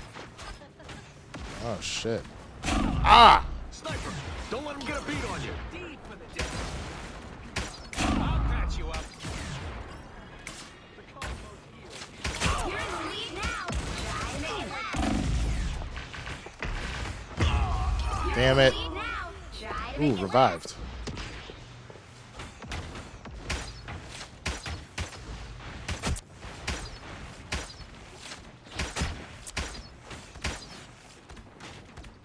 I could not allow a trace of those darkness.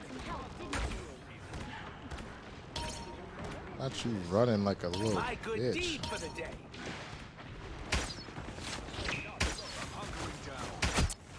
We are Punishers in turret undefeatable. mode.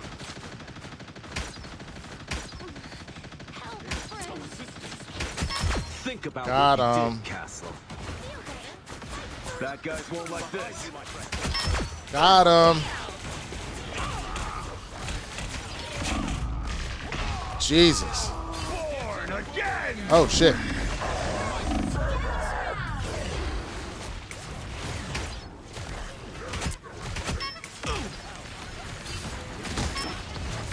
Against the world. A sniper has spotted us. Fuck that. Focus on the battle. For mutant kind! You were a beacon of hope, Mantis. Ah. Here's what the doctor ordered. Damn it. Hey, team, enjoy the amplifier. Has this working sharp. Get out of here.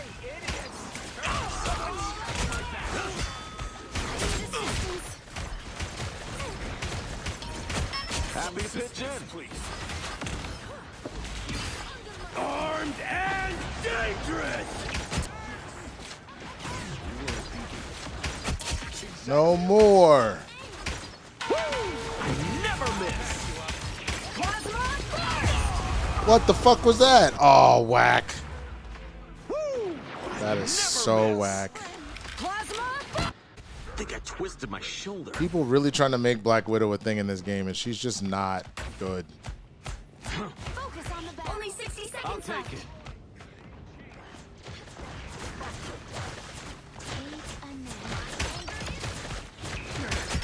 Got him. Right in the face. Red dot, red dot. We are undefeatable! Shit.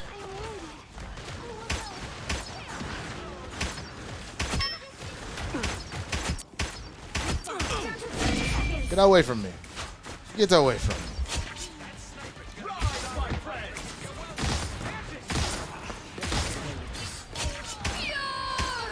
Where? Just with the top door.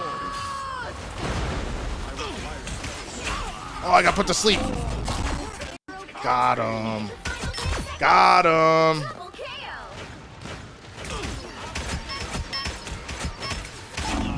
Damn it. Did we get him? Did we win? Another epic victory! Big win!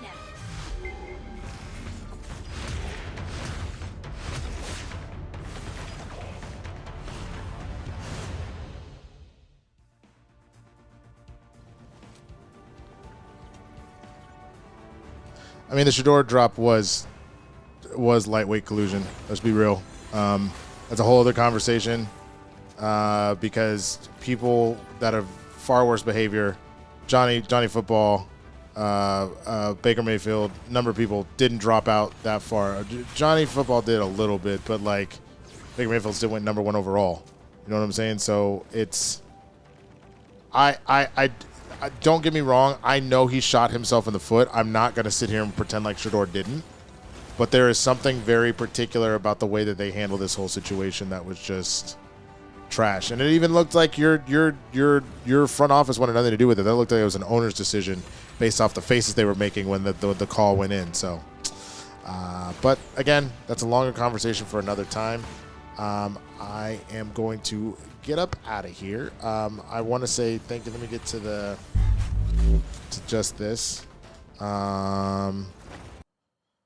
So I want to thank everybody that rocked with me today, that went through that very long breakdown of the Rocha Snyder conversation, that watched some Rivals, talk shop, all that good shit. I appreciate you. I will try and be on a little bit more this weekend, and I can talk more. I didn't really get super into the film and what was going on. I got a little distracted, but we can do that for sure.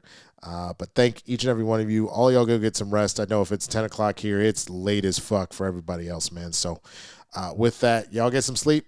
Have a good rest of your Friday night. I will see y'all on the flip, man. Peace.